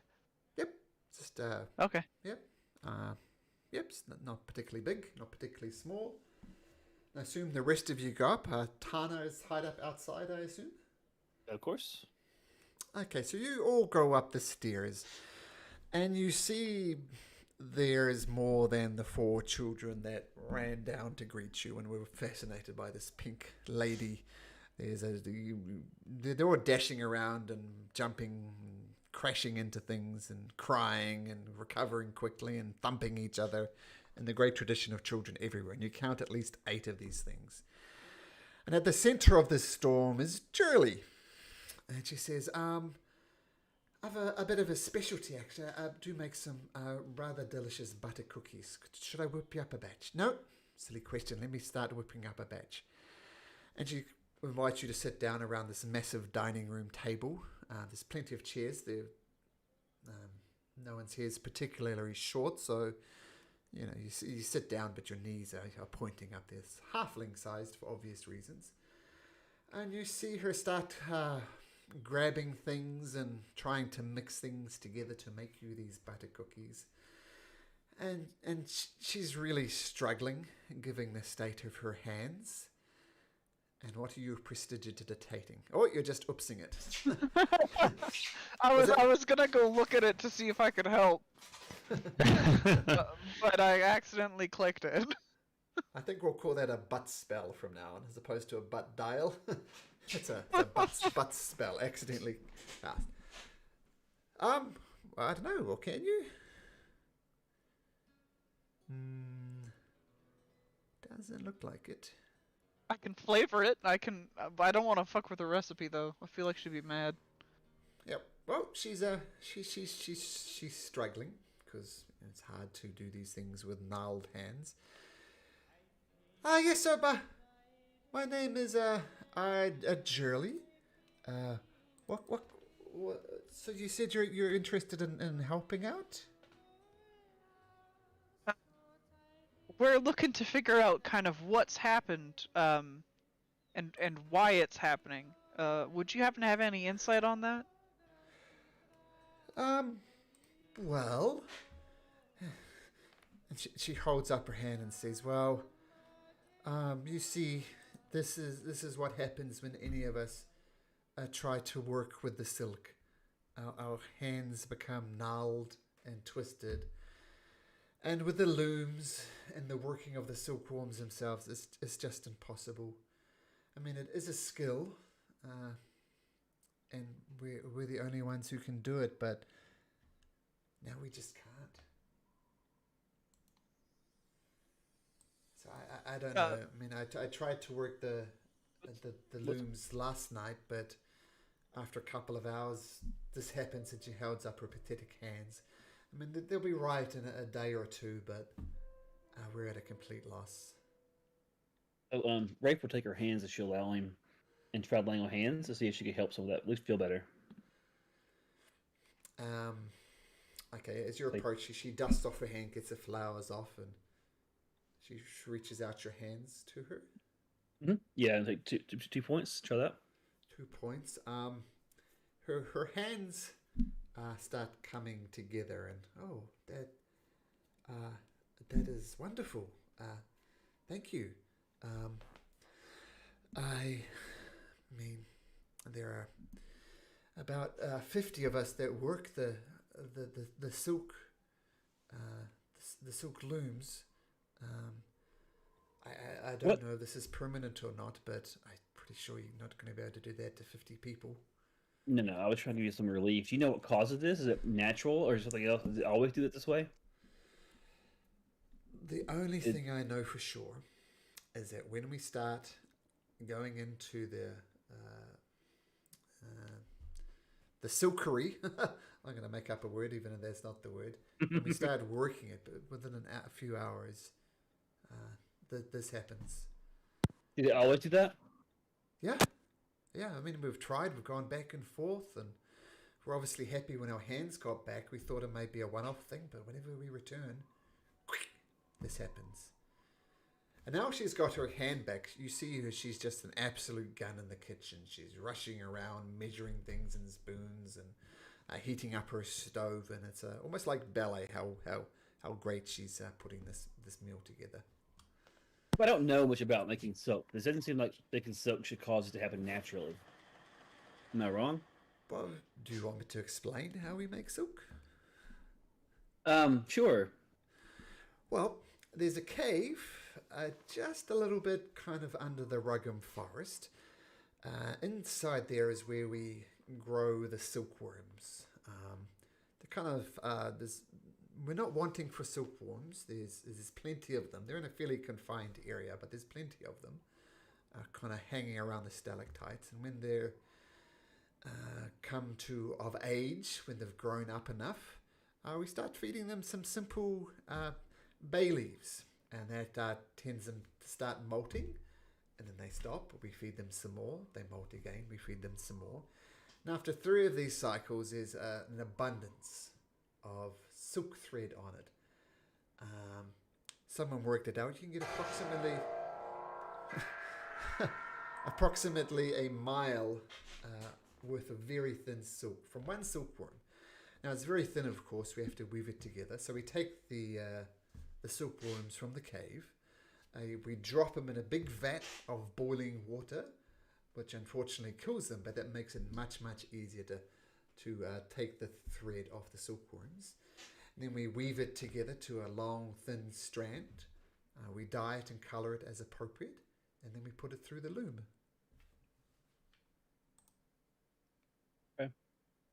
Has any part of that, I'm gonna just say like ritual, has any part of that like been like interrupted or changed over the past however many weeks or so this has started? Well, it started all of a sudden, like we were producing silk, day after day, week after week. It was a useful source of income, if nothing else.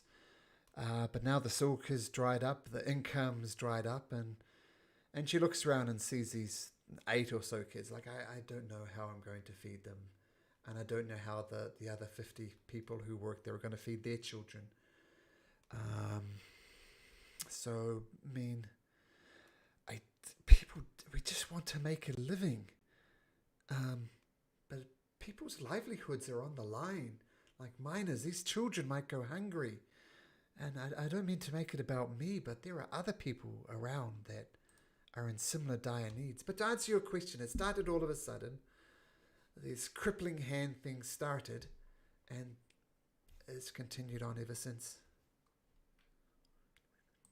Huh.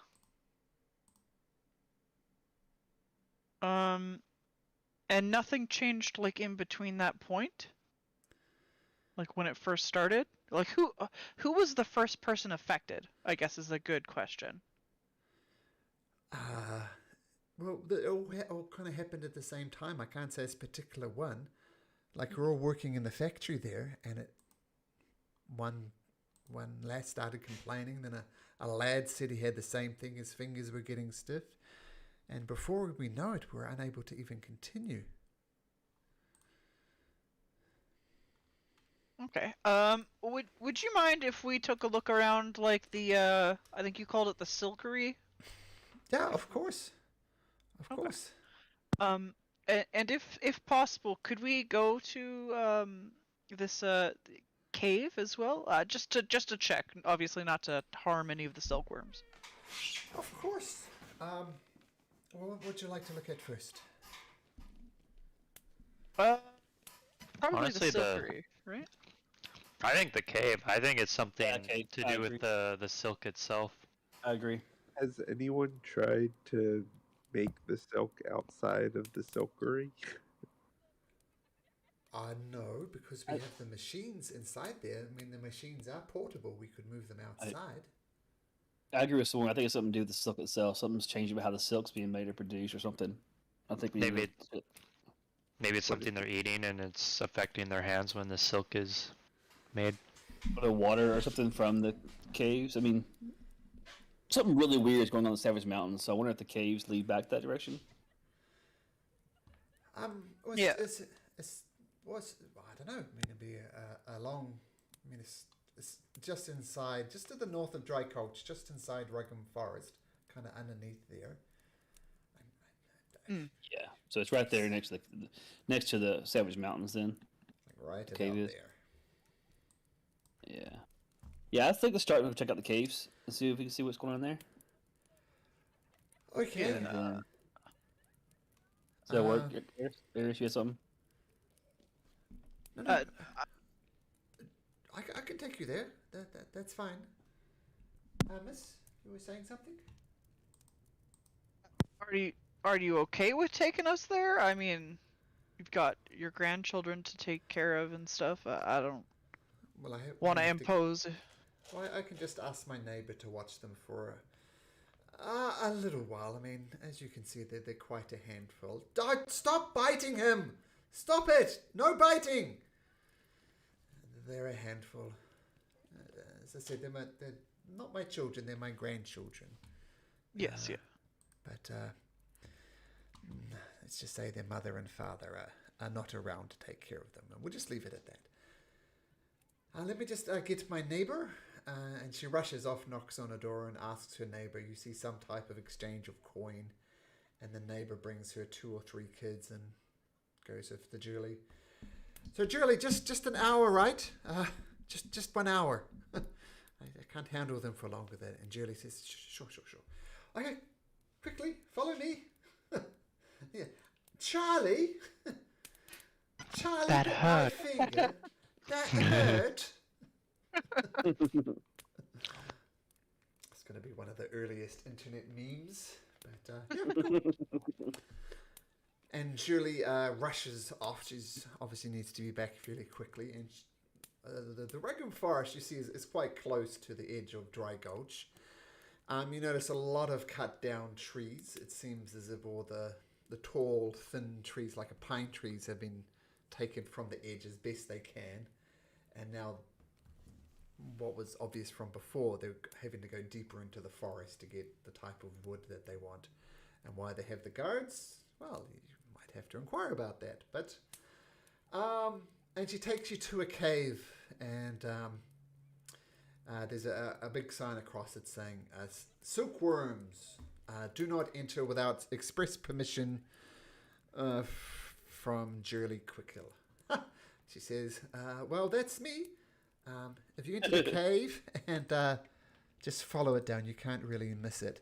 There should be torches leading you down there. This cave system is a bit of a warren, but if you just follow the torches down, it won't be too bad. Do you need me to come down with you? I don't guess so. I'm kind of afraid you come down with this, to be honest. Is it big of Tana's to come down, or Tana's got to stay out? Tana could come down to... she explains that the horse... Well, I've never seen a horse in the mine. It might be a little shaky underfoot. It is a well-defined path, and your horse could come down, but if you want to explore further, it would be difficult for the horse. So, do you mind then keep watching Tana for me then here?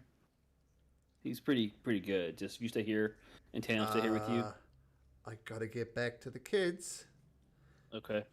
Well then Tana has to come with me. I mean, I can leave him by himself. So.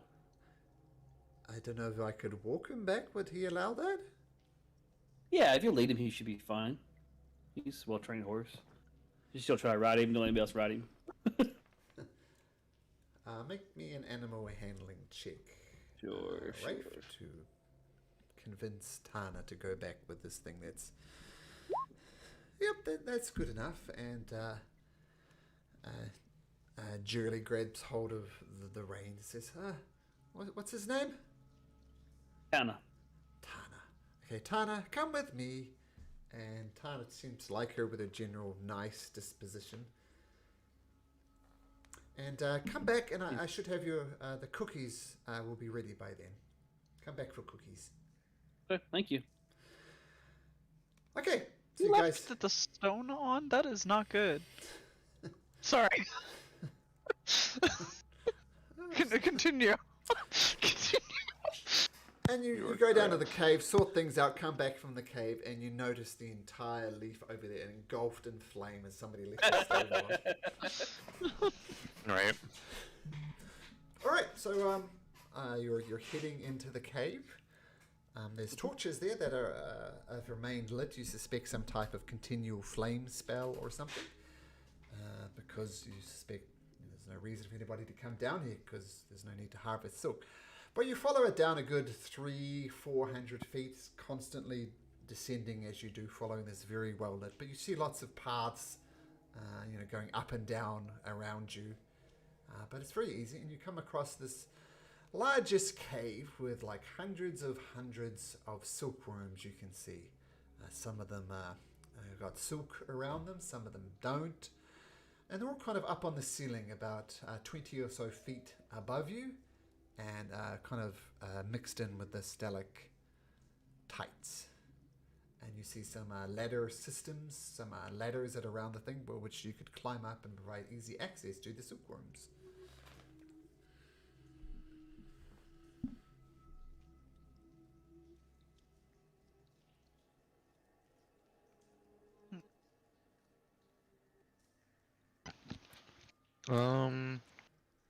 So do they give him, like you said, bay leaves or whatever? Mm-hmm. Soren would like to inspect those to see if like there's anything funky with them. Okay, make me a nature check as you Yeah, take a close and look. Oh boy. Udas will go next to him and just, out of curiosity, do magic awareness just in case by the food. Okay, so magic awareness. That's basically, just detect magic, right? Correct. Yeah. You cast it, you scan it and look around, give a wander around the cave. Nothing appears to be magical. And according to you, Soren, that the bay leaves are a little rotten. You suspect they've been left here. There's a whole pile of them. But apart from that, nothing strikes you as odd about the bay leaves. Find sense.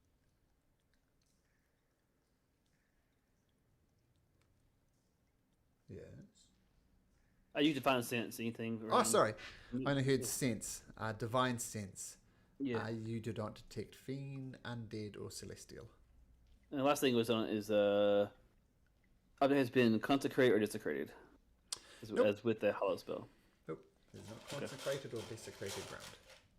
All right.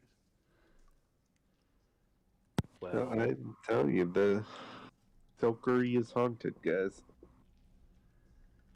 you say it's haunted. Is that what you said? Yep. My guess. Why did you jump to haunted? And actually, how far away is the Silkery from here? You'd have to go back into a town, which is like we'll say about a 30-minute walk. Is it less than a mile?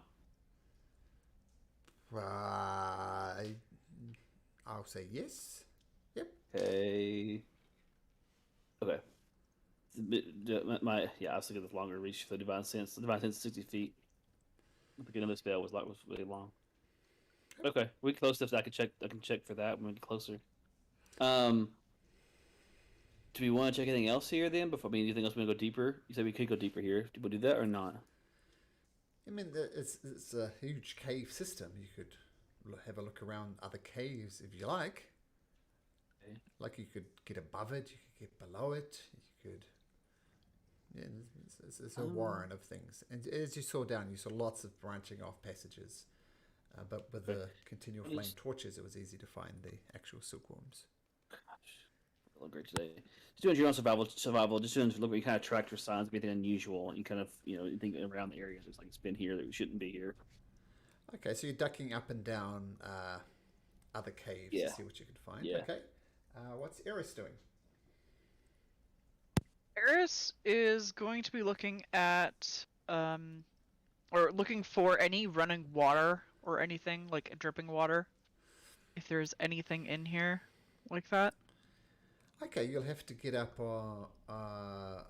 you want to inspect the ceiling where the worms actually are? Yes. Yeah. Okay, so you can do the same thing. Getting access to it is fairly easy with the ladder. So you make a survival check, and I'll summarize this once everybody's done. Oof. Yeah, you're not really familiar with silkworms. You see there's water definitely dripping from above, but you know there are also stalactites here, so it's not obviously overly surprising that there's dripping water. But that's all you managed to deduce. Nothing interesting strikes you, Soren. I'd like to inspect the worms themselves. Mm-hmm. Okay. Okay, same thing. Maybe on a different ladder, you get up there, have a look around, survival check. Yeesh. Yeah, once again, not that familiar with silk rooms here. Kind of look like big maggots and covered in fine silk threads. Finally, Judas. I'd like to find the cavern above this one. What's right above it? Okay. Now, as I said, this is a twisty warren, so make me a survival check as well to see if you can keep your bearings as you look around to try and pick the one that's right above it. Okay, now Rafe is doing the same type of thing. Are you guys going together? Sure. I specifically only really. I don't know if he is searching in general. I'm very specifically going for the one right above. So that would be the only difference. Okay. So, you do find the cavern that's overhead. You notice it's a fairly wide cavern. And you can hear the echoes up above. Do you go and investigate further? So you try, to get directly above the cave, right, as best as you can tell.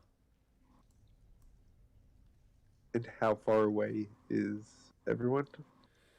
Let's see. If, say, you're attacked by a dragon or something, that'd be a good 10 minutes away. No, I would not go. I just report back that I found the cave right above. We should all check it out. Is that cave like it's normal? What's different about it? All Judas has discovered is that it's above there, but he seemed hesitant to go in there without backup. Okay. So Eris and Soren, having not learned absolutely nothing about silkworms, do you follow Judas up to the cavern above? Yep. You're right. Yep. I'm gonna grab a little tiny flask from inside my bag, and I'm going to dip it in some of the water that's kind of coming off the stalactites. Is that right? Mm-hmm. Just as a sample collection, and I'm also going to pluck off one or two of the silkworms that have silk on them Okay. as well. Cool. And I'm gonna wrap them and put them in the bag as well. Okay, so it takes you about 10 minutes or so to get a decent amount of liquid because it's just dripping slowly. But yeah, you get a small amount of the water that's dripping down from above. Okay, I assume you all wait for Eris to do that, and then you follow Judas up above the cave. Yep. Now, and of course, the cave is dark. I know Eris has dark vision. Soren does. Rafe does. You're right. Does Judas? Yeah. Nope, that's why he didn't go by himself, because he can't see shit. Okay, so what are you doing for light? I would take one of the torches off the wall if possible. Sure. If not, I have a torch. I can light it up. I can cast light on you as well. Or on one of his items. Cast light on one of some item he has, so he can cover it if he wants to. Right? Sure. Can you see that? Yeah. Which Yeah, you one can would do you it. like, Soren? Light on your sword, on your shield. I'll put light on his. Does Udos have something small I can just put on? I'll just put on like a silver coin and hand it to him. Or a rock. Yeah, because silk coin works really well. There Yeah. we go. Yeah. There you go. Okay, so it lights up, and yeah, you see. Okay, who's leading the way into the cave? What are we doing? Do we have a marching order? Yeah, you want to do it? You want Rafe to get lead?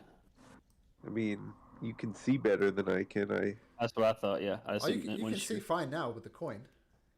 Oh, okay. Then yeah, I Okay. don't mind going first. Whatever. Okay, you'll go first. I'll go last. Watch the rear then. If you go to the front, I get the rear basically.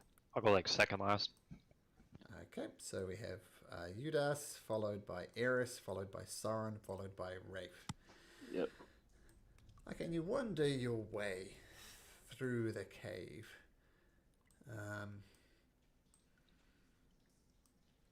Make a... I was looking at your passive perceptions before, and Rafe is far the best with 13. Not great. Roman's got 15, Armistice has got 23, so they're very much your eyes and ears. Right. I'm going to say for that reason that you guys aren't very perceptive. When Zamara, when you need one. You want to be looking? We see what we roll. Cause we're actually already looking for stuff. Sure, make perception checks to see if you can spot something. Yeah, that's fair. Active perception checks. So 12, 7, and 13. Almost good. Almost good. Almost. But literally nothing changed. Yeah, right. Mine got worse. Two better. One better. Let me think. Yeah.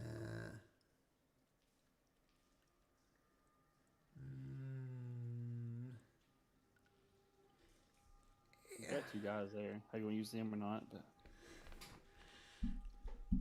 Eris, have you spent much time in caves? No. No. Okay, I'm going to say with this 13 then, you don't notice anything unusual. Sounds That's ominous, fair. doesn't it? It does. You can it does. Yep. And so we keep going on normally. Okay. Yeah. I mean, we're just looking for anything. If nothing seems weird. Yeah, we could look going in looking for any kind of sign of anything. Nothing seems weird to the rest of you either. Udas, though, as Yeah. you lead this merry band of adventurers, you hold this coin up. Do you usually use a shield, Udas? No, I have a two-handed maul. Okay, so so you're kind of holding this maul in one hand, not functional, but this coin in the other hand, and you're walking along, and you see a narrow passageway in front of you, and you move, and you don't see it, but you hit something rubbery, and then you look a bit closer to see what it is, and this large kind of ball of slime at the end of something comes out and smacks you in the face, rolling a 22 on the Yikes. dice, dealing you Yummy. 3 bludgeoning and 4 acid. And what are you wearing armor there, Udas? Nope. Well, that's lucky for you then.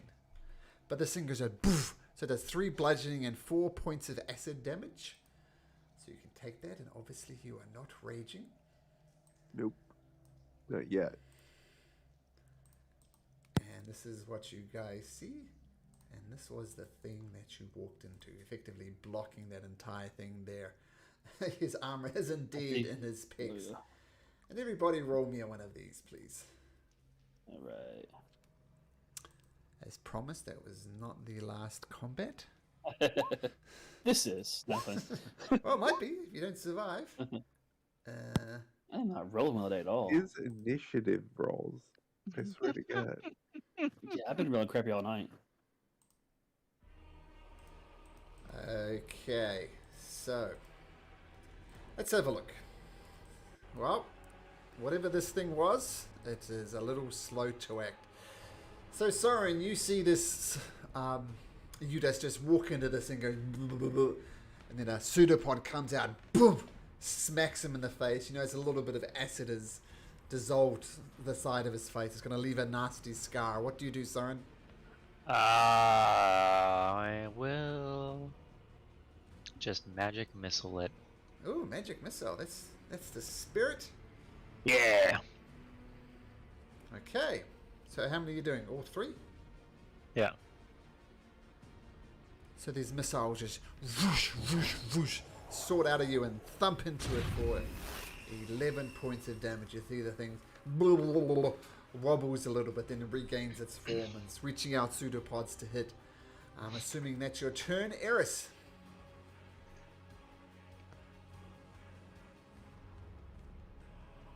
I don't even know what I can do to hit this fucking thing. I'm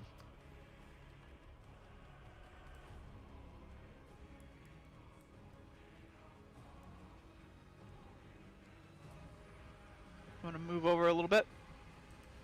And a little bit more. I'm gonna do the same exact thing Soren just did, and I'm gonna do a magic missile. All right.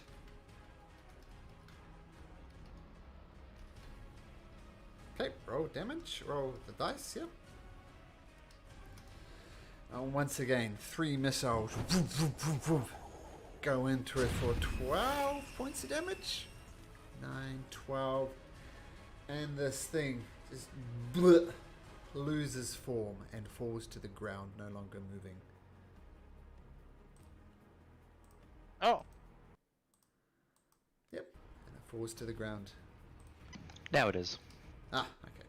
It's odd because I can hear it, but I know sometimes it doesn't work on the other end. Yeah, I'm so actually this, hearing it. Yeah, go ahead. this thing falls to the ground and just turns into a pile of slime on the ground. I mean, was it not already?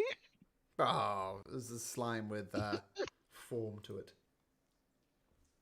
It's a floor slime instead of a slightly standing slime. That was quick. Do we know what this thing is? Make me a nature check.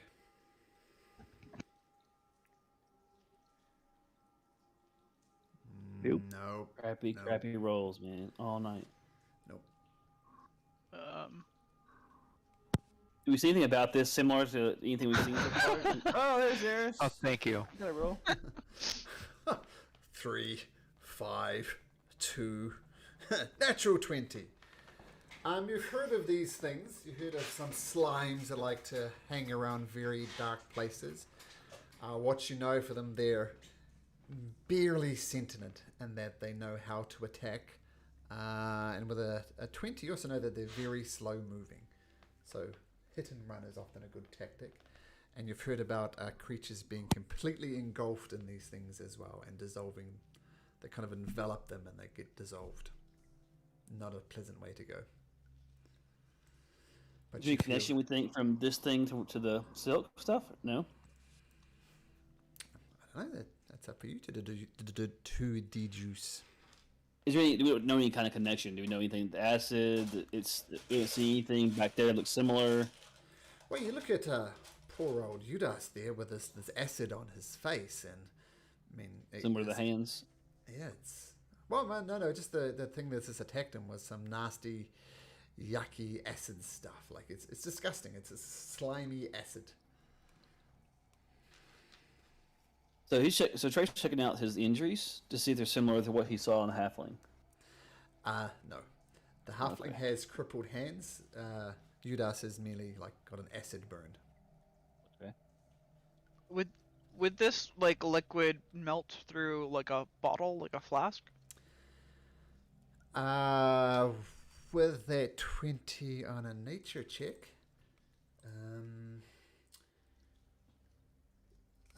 depends what the flask is made of. If it was made from glass, it would be fine.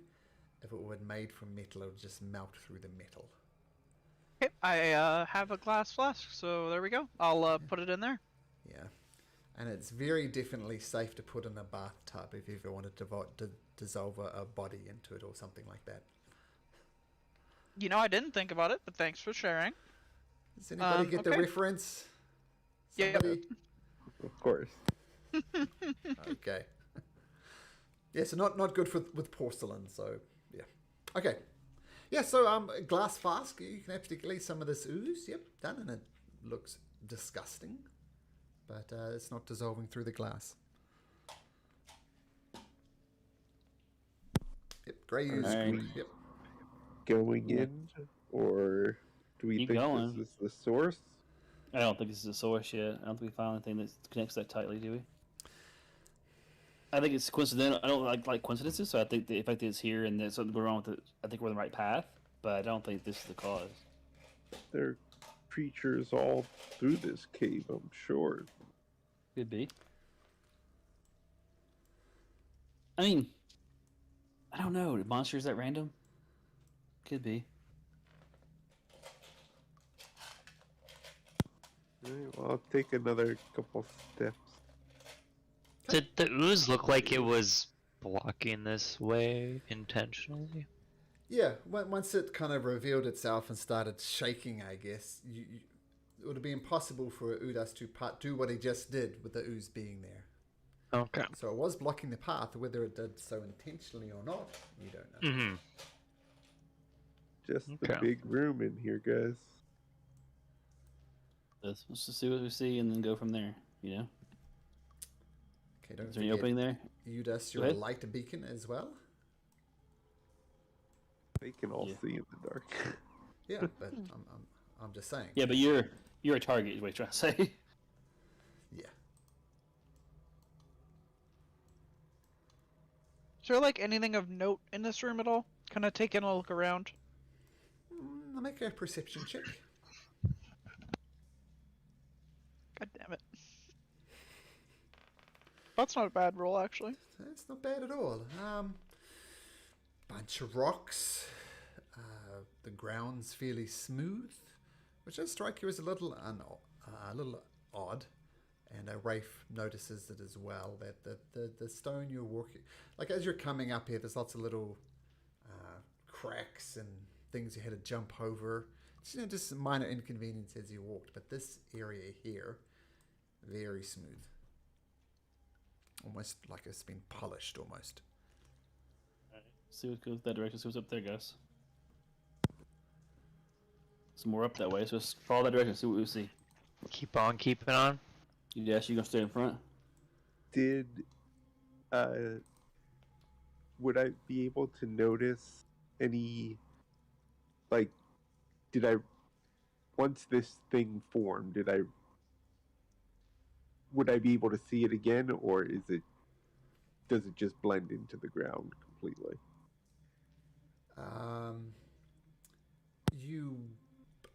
You were very surprised at when this thing came out and slapped you in the face, but then once it started moving, you could see it. You could try to roll me another perception, as I'll take that as you keeping an extra eye out for this grey goop. So make a perception, and I'll let you know if you see one. 17. And yeah, I'll just keep moving forward, specifically looking for shimmering goop off of the light or Okay. rubbery substances.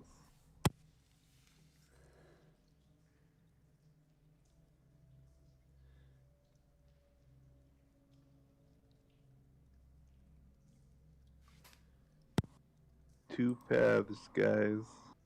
Left or right? Always left. Always left. Can't Unless it's right. Nope, always left. Can't argue. And once again, Udas, you boomf. Oh. Yeah. This jelly thing of 17 wasn't good enough. And this Oh, thing here is right here. And it's going to get a surprise attack on you because you didn't see it. And once again, then the pseudopod comes out and boom! What was it, 19? Yep, that hit. So 5 bludgeoning and 5 points of acid damage. And we'll do this again. As you said, you dealt with it fairly easily, but it depends on what it rolls for initiative. It rolls an 8. Yeah, not bad, not good. Oh my. I'm kind of far back though. I shouldn't be that far back. I was busy, but it's okay. Okay, who are we missing? Udas. There we go. Oh, buddy. 5. So And every time we have. you walk into it, it shakes and boom, bashes you in the face. The pseudopods are shooting out again. Rafe, What is Judas? Did Judas let out a little yelp, or is he too tough for that? Too far to get there without. Just like it's a grunt of frustration since he was looking for it and couldn't see it. Yeah, very hard to spot, unfortunately. Okay, Rafe, you're up. Yeah, we're just gonna have to use a spell, which is right now it's not great, but I'm gonna use Zephyr Strike. Okay. Uh, So extra yeah. movement and advantage on attack. yeah, I get 1 attack advantage, but I also get no opportunity attacks. Oh dang it! I meant to do to throw up so you can see it. Okay, yeah. Yeah, I'm familiar with Zephyr Strike. Yep. Okay. So 10 extra And then- movement. Yeah, so he'll run through and attack. Once he goes through, and he's gonna pass through him. Can you get through him? Can you get to there? Or no? Sure. Yep. Okay. Yep, this thing's kind of, going around there. He only gets one strike on him. I thought Zephyr Strike gave you extra movement, but apparently It does 30 feet. Yep, it does. It's not in there. It just doesn't. not. Oh, it doesn't increases by... I thought it was... Okay. So with advantage, a 20 hits. Okay, and so it's 6 six points of damage. And then the extra movement, he's gonna run through and get to somebody there. Okay, as you swipe out with your scimitar, you cut a big swathe on it, and a big, huge thing of ooze just drips off it. And you look at your scimitar, and it's dissolved a little bit. You are now having -1 scimitar.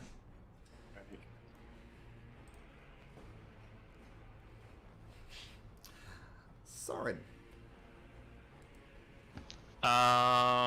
We dealt with this fairly easy last time, so I'm just gonna use a firebolt. Okay.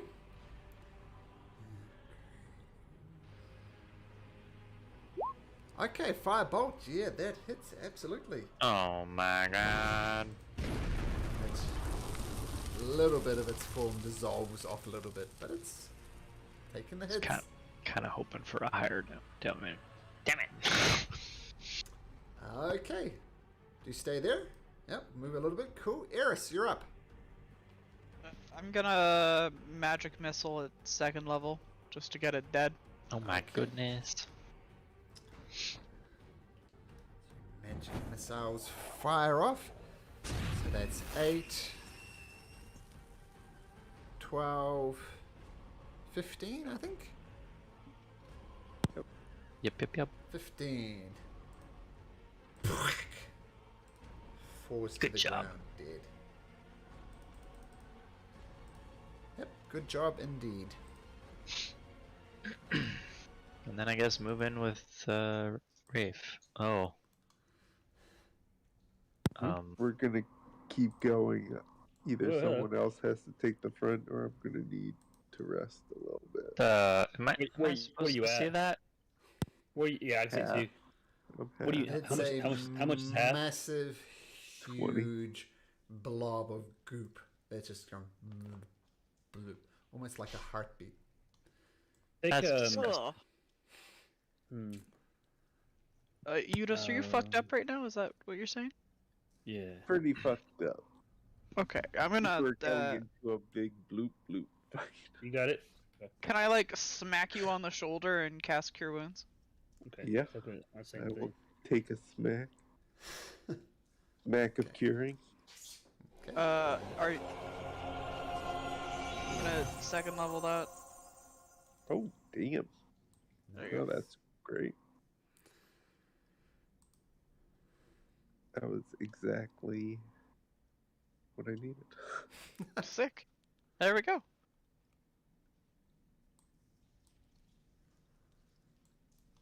Okay, well, this is all kinds of fucked up. I don't know what the hell this thing is. I kind of want to get some in a bottle, but I don't know why it's gyrating like that. Yeah, it's disgusting. Oh, good lord. Kind of cool in like a weird way. than I thought. Oh,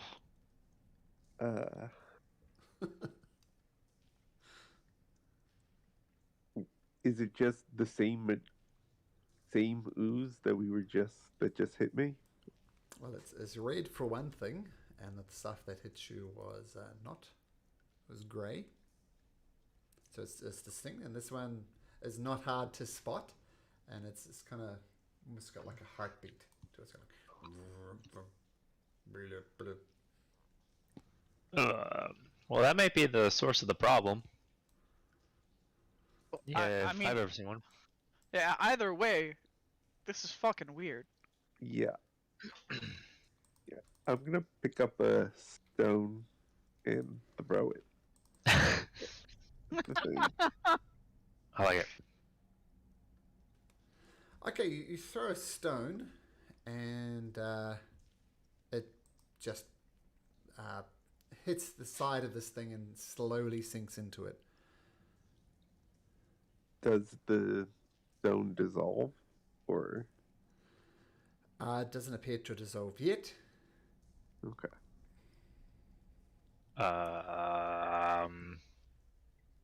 Anyone else have ideas? Because if not, I'm gonna shoot a spell at it.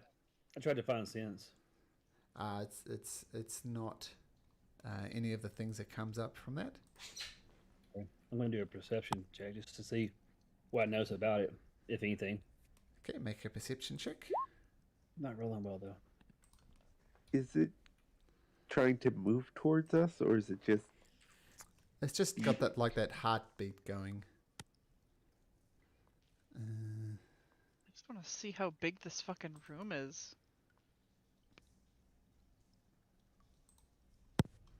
Soren, don't get too far away. Me? I'm right beside you. Oh, sorry, that was Rafe. I can only see like very clearly in a very small circle around me. Gotcha. Sorry, I was just checking a couple of things. Divine sense, no undead, no nothing. And what are you perceiving or trying to perceive, Rafe? Just studying it, trying to see what else I can notice about it, but I don't know. I rolled not much of anything, probably. Yeah, I mean, you see pretty much what you see on there, just massive, huge, and gloopy.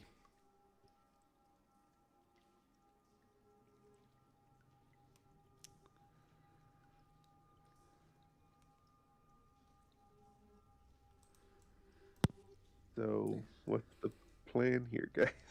Well, I'll go around it, see the size, see all around. Wait, see what's all around it first before we do anything, and then.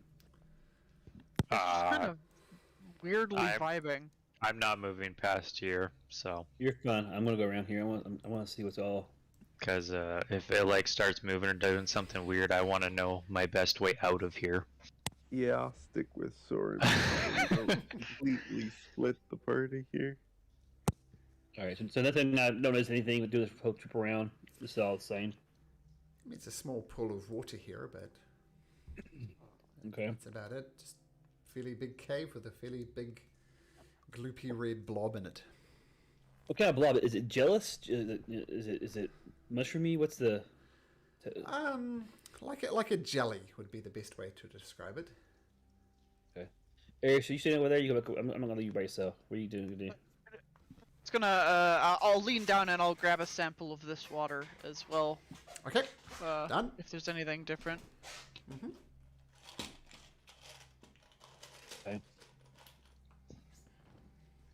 Okay, let's Eric's back around the rest of the guys. I don't want to stay separated. Or do something stupid. Yep. So I'll be together when we do stupidity, right? Exactly. Okay. So on one hand, it's doing nothing to us or anybody else that we can tell. It's a good sign. This is a problem because it's weird and it's here, but I got no indicator that it's doing anything anywhere. I feel like a giant pulsing red slime looking thing is probably not okay though. Probably bad, right? Yeah, but you know, It's kind of- Offspring or whatever the fuck they were just hurt a lot.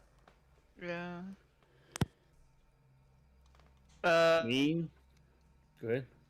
Do I happen to know what the fuck this thing is? Make a nature check. Can we all do that? Sure. If we get really That's high not rolls. Come on, 20. 19, No. 18, 17, Not bad rolls. 19. Ah! Wow. Fine, some good rolls. It's like, and you nothing. Right. This is some type of ooze. You know that much. You know it's much larger than anything you've ever read or learnt about, and none of you know exactly what it is. You suspect it's slow, like the other oozes were. And I'm going to say, with all those really high nature checks, you know that if it wanted to move, it could get through this area, for example, no problem. It's a slime, right? It can squeeze through very narrow surfaces. And they're narrow openings. Okay, so if we attack it, it's going to come at us then. So I don't know. I don't know. Like- Like, I feel like it has to be dealt with, but I'm also terrified the fact that it's living and can move. All right, so you and Eris go to get behind this wall. Let me and you guys block the area here best we can, and then go ahead and hit it and see what happens. Like, just I'm like, Eris is like mid taking out her notebook to like document what the fuck this thing is, and everybody's talking about immediately killing it. Yeah, pretty Yep. much. I have not said anything about killing it. We can kill it, but Well, do you have other ideas? no. I don't know. No clue. have a vacuum to suck it up with. And open to suggestions. I'm surprised nobody suggested getting out a large pair of tweezers and trying to pop this thing, because it does have zip-like properties. It does. It does. Do not want to be near it when it pops. It doesn't look like there's a brain in there, right? No. It's semi-transparent, and you can see inside of there's some rocks and stuff floating around, but nothing that you'd see as a brain or eyes or anything like that. Would we know that, like, if it, like, were to touch us or seep into water, it would, like, poison it or infect it or something? I'll let you to deduce this giant red pimple above the silkworms. Yeah, I'll let you deduce what you want. Definitely acidic. Because Yeah. that's what Soren is gonna guess, that it's seeping into the water below and Yep. infecting the silkworms. Yeah, Yeah. that's why I took samples to take it back. Yeah. I doubt this thing is going anywhere for now. Like What are we waiting for? well, is killing this creature here going to further contaminate the silkworms? Because that's also an issue. Oh, well, we could draw it. Where could we draw it out to? Do we want to check the other area of the cavern to see what's there? And I mean, they could also just... Because I'm assuming the silkworms down there are already infected. Which means they would have to grow new ones anyways. it's a Because good they said point. when they harvest them, they die, so I feel like it can't make it any worse if all the ones below us are already infected. I know, but well, And I then they'll guess just are have to they- pick a cave above, I guess, to start growing their silkworms again.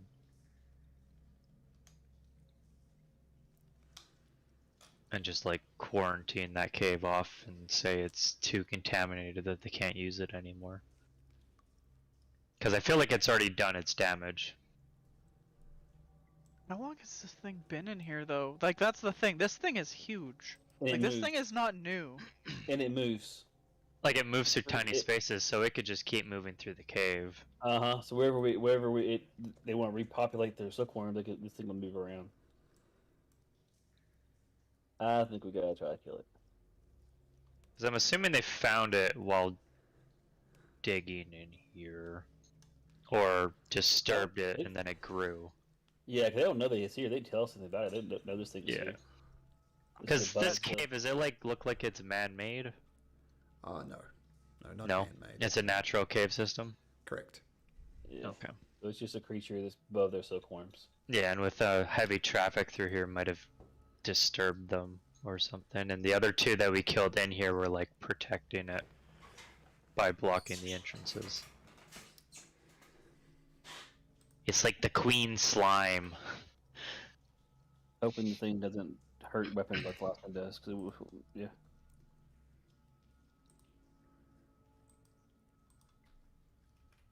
Well, they have a lot of steel back at town. Yeah. What are we doing, guys? I only have If one. you I only guys have are one gonna- thing. Are we doing it? I And mean, this is the contract too. So like Soren? this is the thing. Like we leave it and tell them about it, and then they Tell us. either to go ignore back. it, find a new cave, or say to come back and kill it, or we just kill it, and then say they have to move their cave for their silkworms higher up or something. yep. Those are kind of the two options Soren can see right now. That's it. You just kill it, and then assuming we can kill it and we don't die, and then tell them to move their silkworms away from that bad water. Yeah. But also, if we leave it, by the time we come back, it might not even be here. It might have moved elsewhere since we killed its two little guard things that were protecting it and hiding it. I'd like to take a quick peeky around the rest of the little caverns in this little area first, if that's all right. I'll go with Yeah. you so you can do Yeah, that. it doesn't look like it's going anywhere. I'm just gonna like sit and I can see it from here, I'm- so I'm just I'm- gonna sit in the doorway and watch it while you guys do your Nice. thing. Rafe going to Eris, but I don't want to move my token around. Yep, I'll do it for you. So yes, I can do it Power that of the way. DM. There you And go. yeah, Soren will just sit here and scream out if it moves or does anything, because I can see it from here. All right. So I just have you. I can, Oh, I can do it. Rex. All right. Totally do. I can do it. I was just being lazy. Just throw water up here? Yep, very similar to the one you found over here. Like, in just taking a peek at it, does it look contaminated with anything? Make a nature check.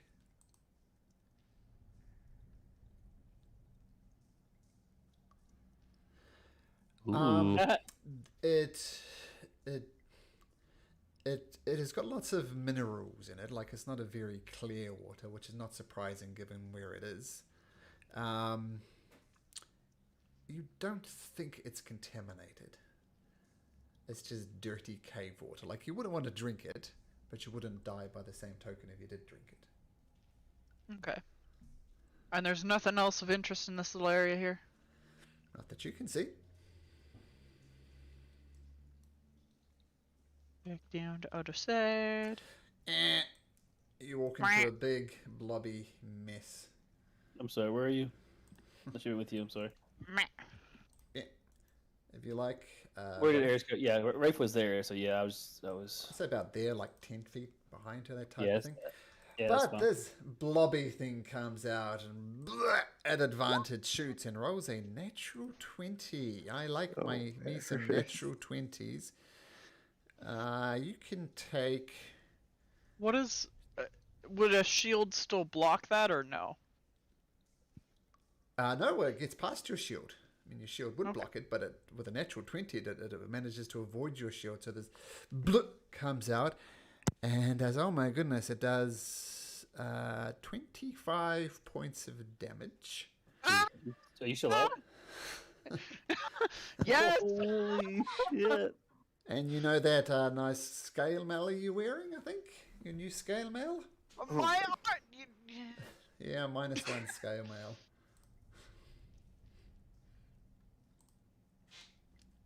A lot of oozes. Yeah, natural 20s, man. They're going to screw you up. My God.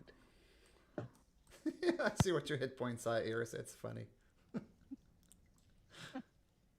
Okay, Rafe and Eris, initiatives. Okay. I'll put on this The again. idea was it to look for this stuff. Dang it, man! My rolls killing me. Okay, so, yeah, following behind, guiding her closely, Rafe, I notice you're getting smacked. Eris, what sound does Eris make? The noise that I made, which was just a scream in pain. So that's what you hear, Soren. Oh boy. Okay.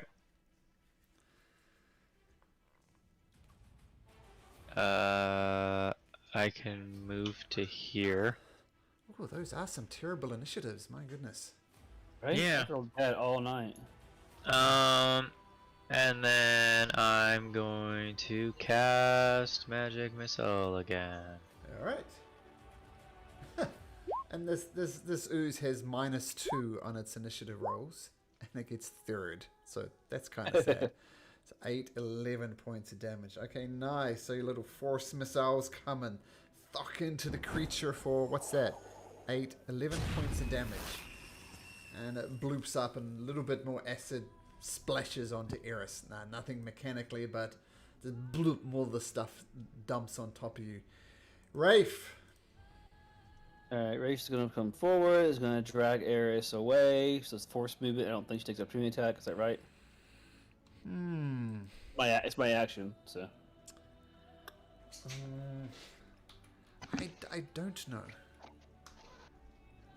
don't know. I thought force movement means you don't take 2 attacks, I thought. Cause a creature to be pushed out of melee range. Forced movements include being shoved, pulled while grappled, pushed by a spell. Okay, so no, it wouldn't. Okay. So So I'm assuming, pull Eris. Yeah, I'm gonna pull assuming Eris back Eris is then willing, then yep. to about there. Real, Eris maybe talking to there, and then he's gonna step in front of her and regret that decision later. Okay, that is your action though. You do grab her, Yep. pull her back out the way, and get ready to take on this thing. Now it's the ooze's turn. The ooze is slow, and you see it just does get close enough to attack. Another one of these groupy glay things. Come on, another natural 20. 14. So comes out and Rafe, you just sway out the way. No damage done. All right. Eris. Eris is gonna do a magic missile since that's been working out pretty good. All right. Okay. So another magic missile fires out. So 2, 7, 10. Oh, it thumps into it, but it maintains its form. It's looking fairly wobbly, but it's still up. These pseudopods shoot out at Rafe, who's dodging it well. Do you stay there, Eris?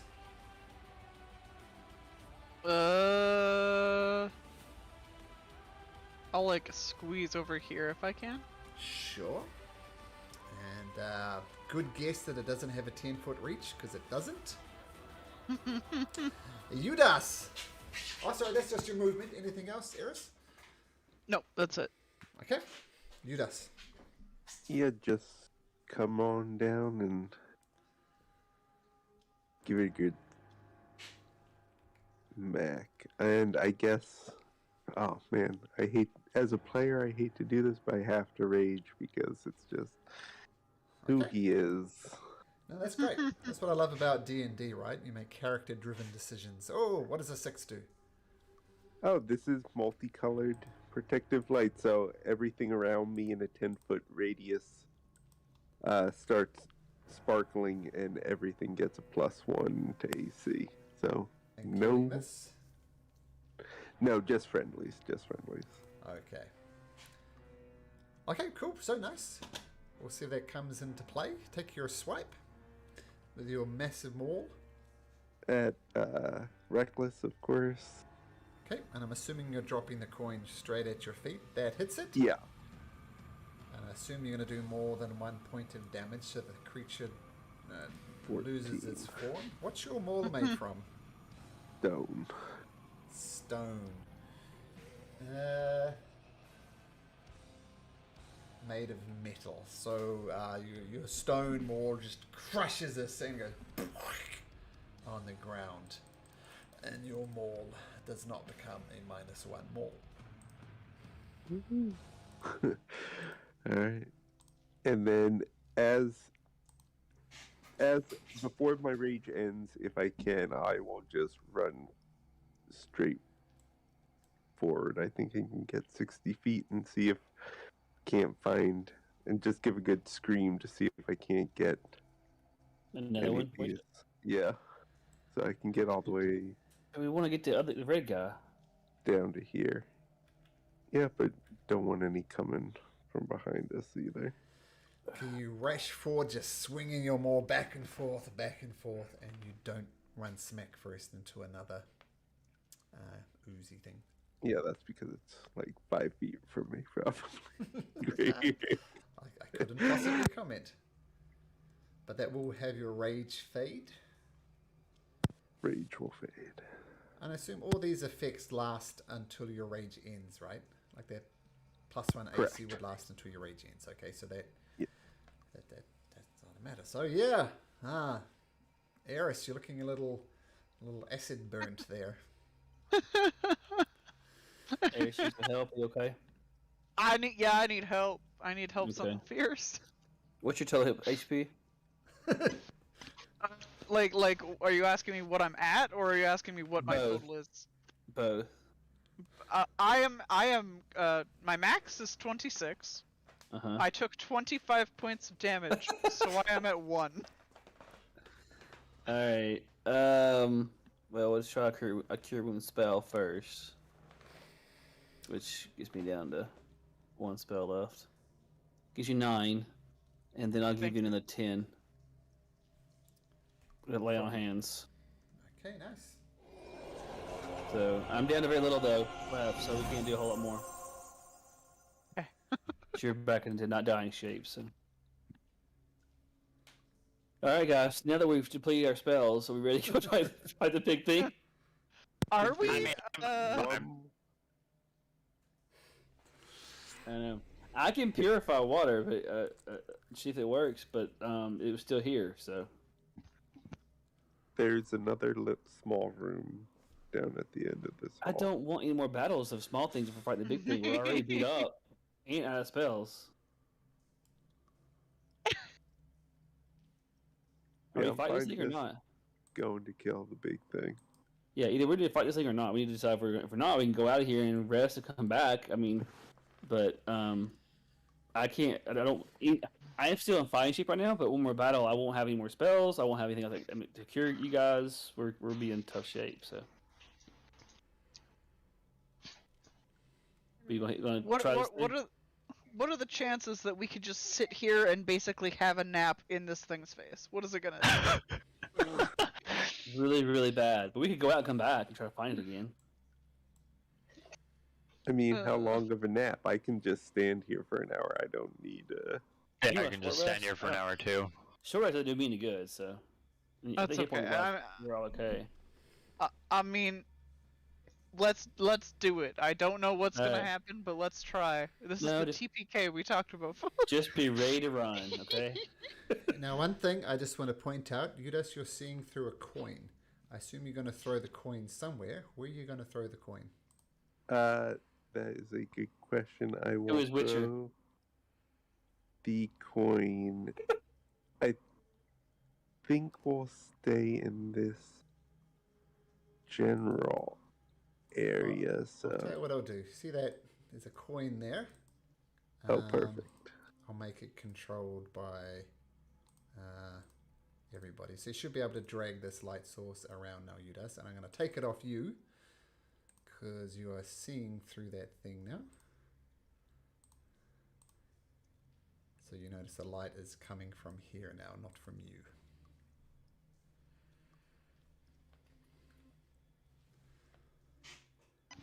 Nice. I think right there should be a good spot, hopefully. All right. Okay. This is what I like about the way Roll20 does this, you know. And Yeah. the fact that you're low-level characters and you have to make, you know, adjustments because I think it's, you know, one of the mankind's most natural fear is the inability to see things, right? It's a natural fear. If you can't see things, that's freaky. So I'm not saying Udas is freaked out, but this is a freaky situation. He's relying on a light source coming from a coin while this massive, huge red thing is potentially going to eat him alive. Yeah. So what do you guys Tricky, do? that huge massive red thing. I mean, Are you guys ready? Are you in position? I'm as ready as I'll ever be. Pretty much, yeah. Alright, in that case, against this thing, I won't just rage and attack it first. I'll just start things off. Oh Okay. God. So let's roll into initiative. But yes, absolutely, you can Oops. Lordy, guys. Yeah, all night, man. I'm just getting that out of the way for like my actual damage It attacks. continues not over 5 all night Hey. on initiative. Okie dokie. Just- Oh my god. Well, we're all consistently garbage. Even the slime is below Not average. a good start, right? Okay, so It goes first with an So- 8. so oh my goodness! Yeah. No, it doesn't. It doesn't because it. Udas is. That's Yeah, crazy. attacked it. Oh, Those sorry. last No, I take a lie. It actually gets a 6. It gets a -2 to its. Hey!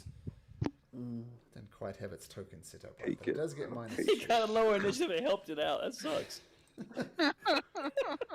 Okay, so Look at Rafe. Ape. What's it last? Sorry, you see Udas Oh, coming up. lordy. He's going to kick things off. And if you guys want Yeah. to have a prepared action based on, like, when he attacks, I do this. Now be the time Yes. to speak up. Okay, let's go Go through. ahead. Eris, what do you do? I'm going to attempt to mind sliver it to see if that even does anything.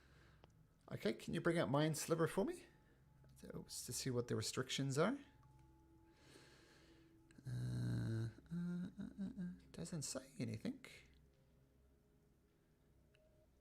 Okay, so you'll cast Mind Sliver once the moment Udas attacks. Rafe, what are you going to do? Do not know. Gonna hold my action until he does hits, and then cast Zephyr Strike on myself. Yeah, that's what I'm saying. You can prepare an action. Yeah, so Zephyr Strike. Eris is casting Mind Sliver. You're doing Zephyr Strike and Soren. Yeah, I mean, yeah. He's doing Tasha's Mind Whip. Okay, cool. Oh, I didn't want to cast it. God damn it. Hey, I clicked showing That's BBT. right. Oh my god. It's a really good roll, though. Yeah, bud. that was such a good roll. Just use that one. Okay. Udas, you can't reach the thing from here, so you're going to have to move a bit closer. Well, I'm gonna rage first and then step forward. Sure. So So, we'll say you've raged. and it is whoa. Okay, I am As you kill Ray. damping again. Would be useful. Or Yeah. horrible. Yeah, 'cause you kind of want to block off that space for everybody. Oh, roll your percentage. See how much control you have over it. Oh god, this. Oh no. medium control. So He's gone. Our barbarian left us. He's dead. He like poofs inside of Yeah, it. right there. I will not. No, I'm not going to kill myself for that. I won't do it that way. Said you have It'd be pretty control. funny. But I will do a little bit of randomness and bamf over to here where I didn't want to go. But then I will give it a strike. Does that happen on a bonus action though? Your BAMF? Well, it happens at the moment of activation and then as a bonus action as Okay. well. Alright, so you BAMF over there. And I just want to make sure you're happy, everybody's happy with their position. Yeah. Yeah. Reluctantly. Okay, so attack, and then we'll go through it in order. So Rafe will go first, just for the prepared action. So 21 absolutely hits. 13.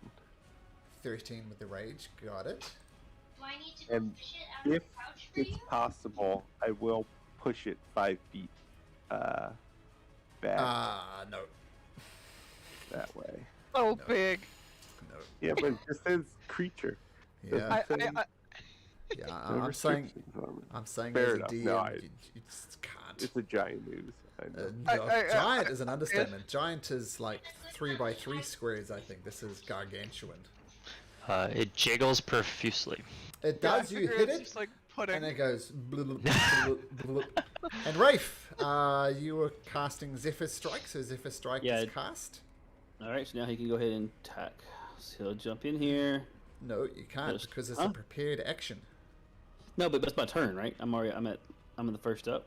Uh, So it's action before that, and then I'm first up on initiative. well, you do your prepared action, which is casting Zephyr Strike. Then when it comes round to you again, you can then produce from that. Okay. I could just cast it and not prepare it. Just go ahead and just cast it before you hit. Okay, Right. but you can only the prepared action. You can do an action. You can't like move and attack, for example. But it's my turn. Yeah, but It's what's not- your We're doing prepared actions? prepared actions right now. Okay, yeah, per action was Zephyr Strike. Yep. Okay, so you cast that, then we'll get round and you'll go first. Soren, you are casting your Tasha's Mind Whip. Yeah. Okay, so intelligence saving throw. Yes. Let me just check one setting here. Okay, so intelligence saving throw. It rolls an 8, so roll damage for that. Give me garbage now. Yep. 5 damage. I got it. wasted my good frickin'. Okay, Eris, I think should have technically gone before that, but Eris, you're doing your The mind sliver thing? sliver. which I think is Yeah. an intelligence saving throw. Or was it Yes. 13? Wow, that was unfortunate. That actually passes. Because it's my sorcerer one. That is unfortunate. Yeah, so it doesn't do nothing.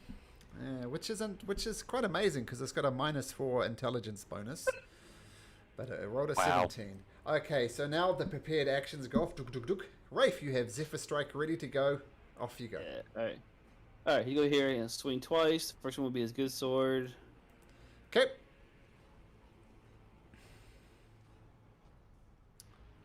So it's 13 hit.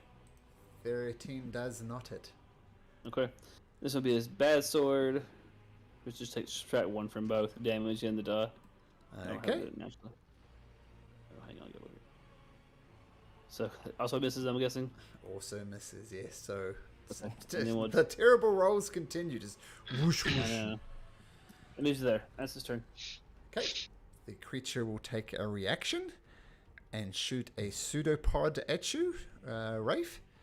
Okay. Boom. And it rolls a 22. Okay. Oh my. That hits, I assume? Yeah, I'm at 17. Okay, first of all, make me a athletics or acrobatics check. That rolls have been crappy. It's a horrible. Zoomp. You get stuck to this thing. You're unable to move. And you take 5 bludgeoning and 16 acid. Wow. Okay, so what's total there? 21. 6. Yep, 5 bludgeoning, 16 acid, and you are stuck to this thing. Okay. It's really not good, guys. Alright. Eris. I have my hit points there almost.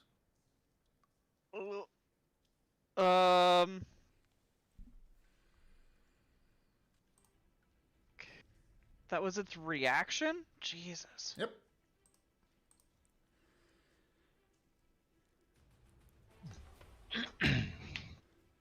Oh god. What did we do? I mean, yeah. Something fucking stupid. Did he get stuck, like, as part of the reaction, or when he hit this thing? As he hit it, and you saw him attempted to run away, and he was starting to run away. Then this thing came and grabbed him, slammed him, grabbed a pseudopod, and kind of dragged it towards him. So it wasn't part of Rafe's attack. It was Oh. part of the slime. It was an opportunity attack, though, right? It was An opportunity attack. Yep. No, as a first strike, I don't get those. I avoid those, remember? Oh wow! Lucky. Feel I free was- to move. I was gonna say with my Tasha's Mind Whip, it can't take reactions either. Well, double reason then. So you're free, Rafe. So feel free to move where you want And- to move. And no damage, too. 'Cause No, you still do take the nothing. damage. Oh, wait a minute. No, there's no opportunity attack, so he can. Because of There's Zephyr Soren's- Strike. Zephyr Strike and Tasha's Mind Whip both. Okay, lucky, but you still does it? No damage. No 'cause no he- no he couldn't damage, do no it. damage. Yeah, so take that 21 back. Awesome. Ooh, Well, that feels better. lucky. All right, that does feel a lot better. Okay, Yeah. Eris, still back to you. I run up really quick, and I go, oh, this is fucking stupid, and I'm gonna, So I just run up failed you. and punch it. Punch it. Okay. I am, I'm technically using my booming blade cantrip. All right, but with a punch. I like it. Yeah. Let's make an unarmed attack. Ooh, yes, that hits.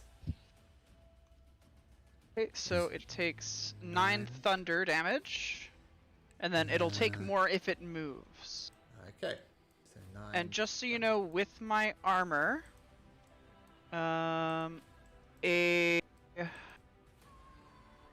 This might look as if it's moving, but it's not.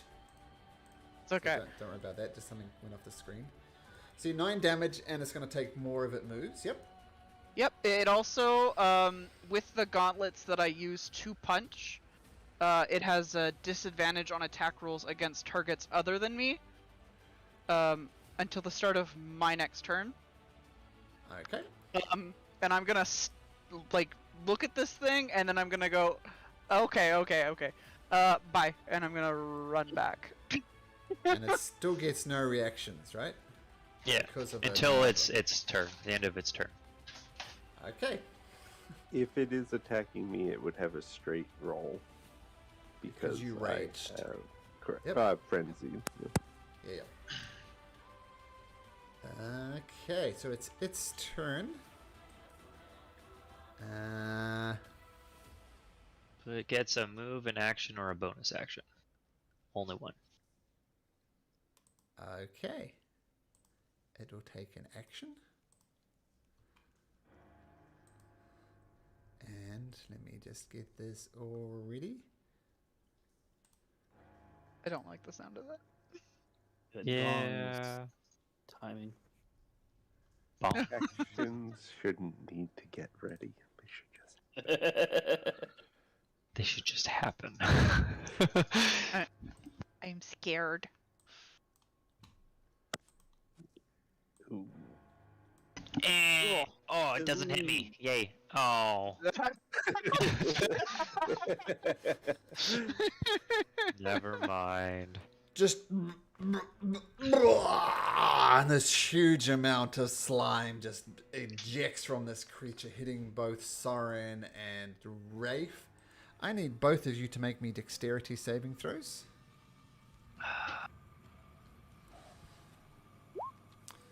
Okay, 15 is good, 13 is not. Oh my goodness. Okay, I'm gonna die. so Rafe, take half of this. Soren, take all of this. To the face. Blech. So 26 damage to Soren and Nice, Soren. 13 to Rafe. Yeah. Soren, are you up? Oh yeah. This is a repeat of earlier. No, I got one more than you did. Oh. Bro, how do you have more health than me? That's just messed up. Cause I have a +3 con. Oh. Yeah. So this massive slime disgustingness goes out. Rafe, you dodge it for the most part. Soren, though, you get it sucks you back a bit towards it as well. Oh You god. Get sucked in its direction. And because of the mind slivery thing, whatever it was, that's it. Yay. That's all it will do. Soren. He's gonna go back.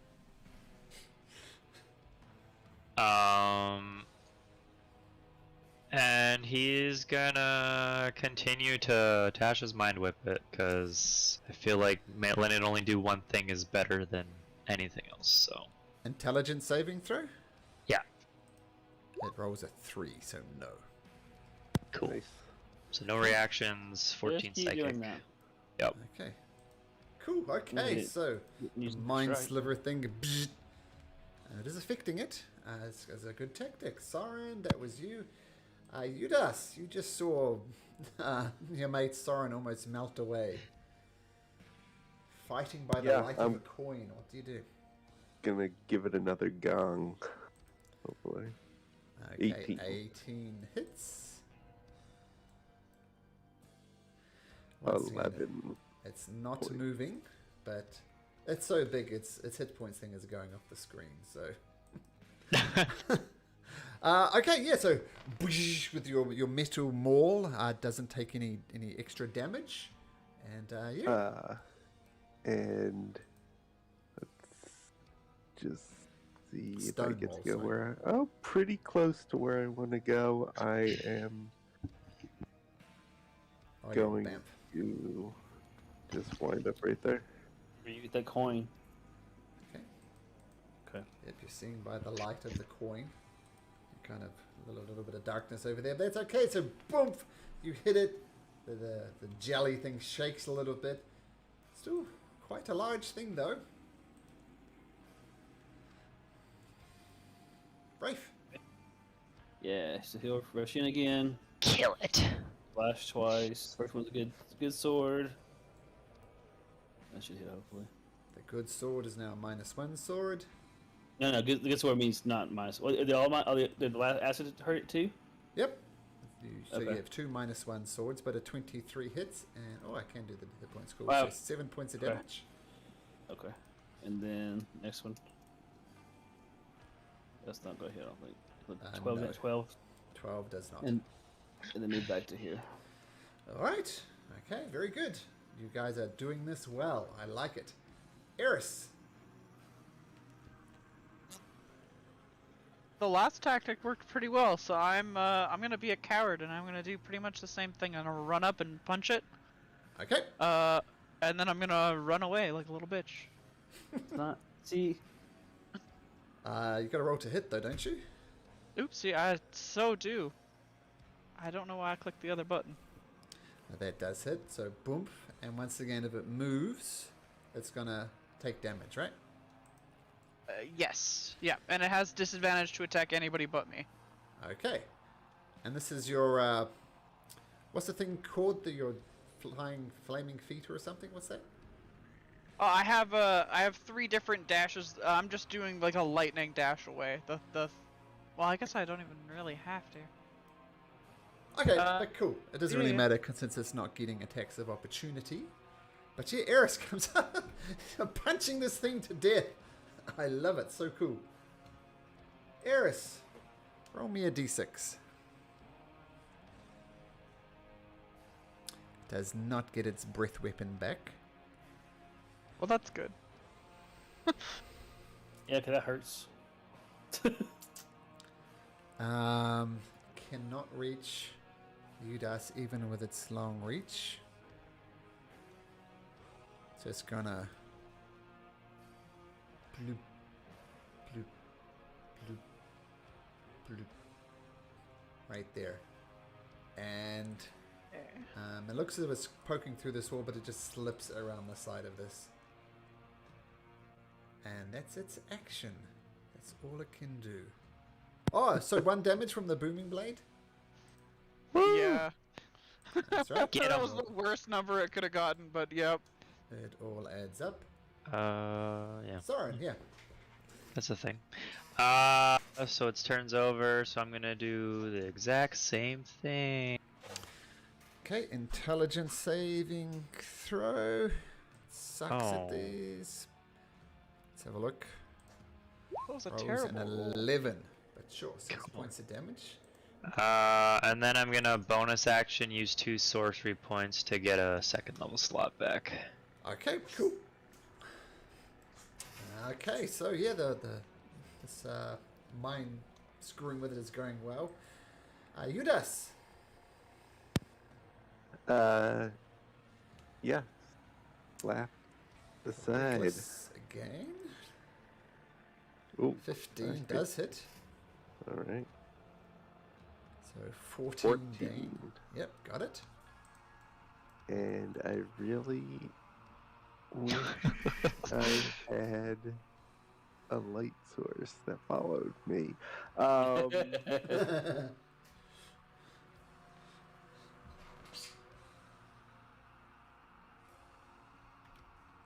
Yeah, I am just gonna keep it away from them and stay where I'm at. All right. Okay. Oh lord. Rafe. Alright. Run to there. Hit twice. both -1. Yeah. That's gonna miss. Regardless. Yep. I'll take advantage on one strike. Can I do that retroactively, or should you say it beforehand? Why would you get advantage? Day for strike, I Second get strike? one. Yeah, Sure. one round gives me advantage, so I get advantage on these 2 hits then. No, it's only one hit though. So that first okay. one hits. That So you works. put 8 points of damage, and now you have a -2 scimitar, Okay. and you have 2 -2 scimitars. But I get 5 damage on that one. Yep. And then he finishes movement to go another 30 feet to get to there. Okay, nice. You guys are doing this surprisingly well. I'm impressed. So Rafe, Eris. Well, the shitty tactic of just punching it and then running away is going really well, so I'm just gonna do that again. It's skirmisher. It's my whole like build. Hit and run. It's Yeah. a very effective tactic, right? Yeah, skirmisher, yeah. That's the 18 hits. age-old tactic. What are your gauntlets made from? They're, I guess Thunder. they're technically.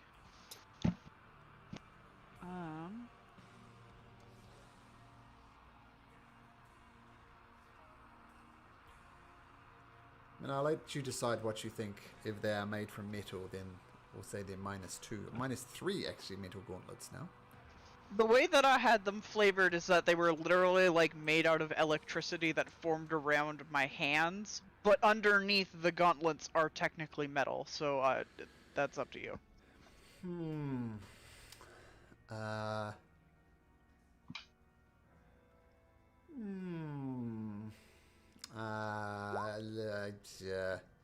Is it magical? If it's magical, Yes. Yes, then it is. Yeah. don't worry about it. Yep, don't worry about Okay. magical things. So we don't need to stress about that. But yeah, come up, punch it again. Boom. Let's have Rafe roll me a d6, please. You're gonna give it a bloody nose, man. Okay, it does not get its breath weapon back, but it will use its action. Technically, Rafe is just outside of its range, so it's going to be Judas. And it's going to fire at you with a pseudopod. Rolls a It's a 14. straight roll. Oh, it is a straight roll, you're right. Yep. Yeah. So that was a straight roll. I didn't mean to do it, but you're right. And its Oh. second pseudopod comes out. Whoosh! And this is at disadvantage, right? Because it's not Soren? If it's still at me, it's still a straight roll because of frenzy. Rage, yeah, frenzy rage. And what's your armor class? 13. 13. Well, that is a definite hit then.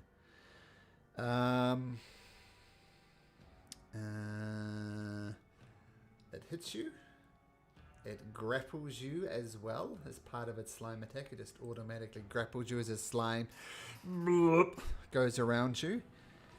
And you take 10 bludgeoning, reduced to 5 because of rage. And does your rage protect you from acid? It definitely does not. Then take... Oh, that's a terrible roll. 46, I rolled 8. A 3, a 1, a 2, and a 2. So 8 points of acid damage on top of that.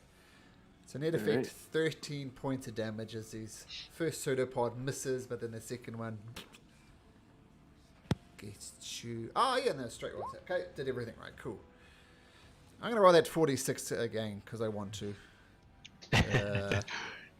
15, 16, 14, 17, 15. Jeez. Man, Yeah, get him out of the way. that Keep 8. Okay, Soren. Not to be like a broken record here, but No, loving that. Yeah. Loving that spell right now. Please be a broken record. Yeah. Okay, so intelligence saving. I think Come on, I got to do one of these. Oh, it gets a -2. It's helping us a lot. Let's roll the psychic Alright. damage. 10. and then I'll bonus action use my last 2 sorcery points to get my spell slot back. Okay, like it. Judas, as you are encased by this acid thing, at the start of your turn, you take another 4 points of acid damage as this thing is just burning into you. Ow. That son of a bitch. All right, and then am I just grappled or am I? You're grappled, so effectively your speed is 0. That's okay. I will hit it. Okay, recklessly again, I assume. Yes. Oh my god. 14 does hit. Oh, Spoiler That's alert, probably 14 is its armor class. nice. 16 points of damage. Okay, got it. Still And wobbling then, around. I am going. Here. Nope. Oh, I oh. can't. I am. That would be directly south. So I am just where I am, I think. So do you bamf or do you do nothing? Do you bamf to the same location? Either way, I'm going to say you're still grappled. I would bamf to the same location. Okay, so I'm going to say the grapple is still there because you're literally the same location. It holds me down. Okay, Rafe, with your -2 scimitars, what do you do? Alright, it's probably the last time I get to use these. Comes through. Hits twice again. First attack. Needs to roll well on these now. And I did not. So No, 14. No, that's 14. 14 hits. Oh, awesome. But now it's a -3 scimitar. Then I get. Oh, yeah. No. And the Almost. last It's one. good. Yeah, so you have a -3 scimitar and a -2 scimitar. Yeah. But and regardless, then you're goes to hacking into it. It's it did get pixelated for a little bit. This thing is still maintaining its form, though it's taken some hits. Eris.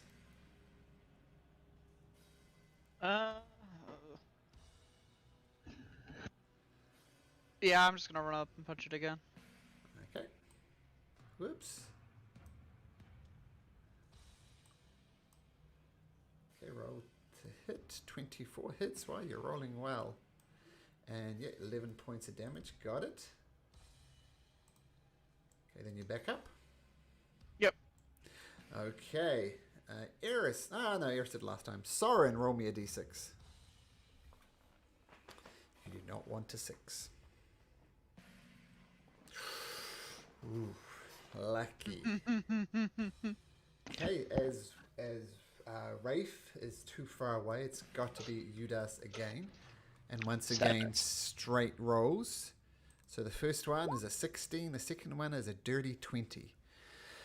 So, let's do the one at a...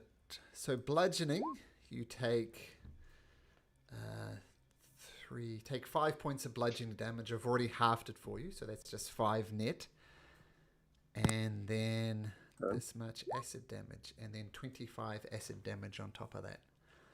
I am down. Okay. So your rage fades, and you're on the ground and you are dying. Sadness. And I will point out that you see Udas fall down, and you still notice his great big pseudopod wrapped around his corpse. Why don't you decide what you do about that, Soren?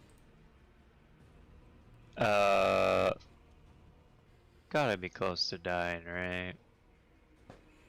I'm gonna Hopefully. do the same old, same old. Okay. Let's see how it goes. So intelligence, come on, make this one, make this one. 0. Alright. That's all I got. Okay, let me Please show kill you- it. Let me show you a little picture in Discord.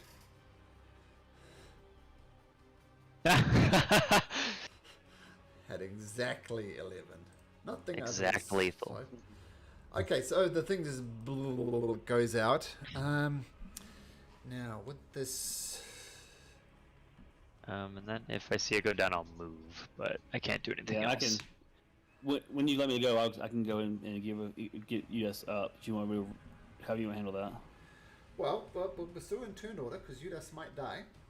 So Soren, you do that. Can he die? Yeah. Udas, make me a death saving throw.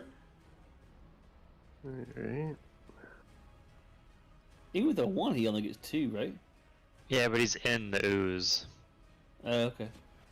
I'm assuming if it does acid damage to him. So don't The get a 1, actual- because you might die if you get a 1. Wait, I don't know where the actual. Just roll a Oh. d20 if you like. That would be easier. Oh as gosh. You had to say it. Oh, Can I gosh. use my inspiration Yes. that I have? Yes, Okay, you I'm can. going to definitely do that. Oh man, Wow, that you was were gonna huge. die, Judas. Yep. Yeah. Come back with 1 hit point. Because Oh my gosh. Thor cursed me.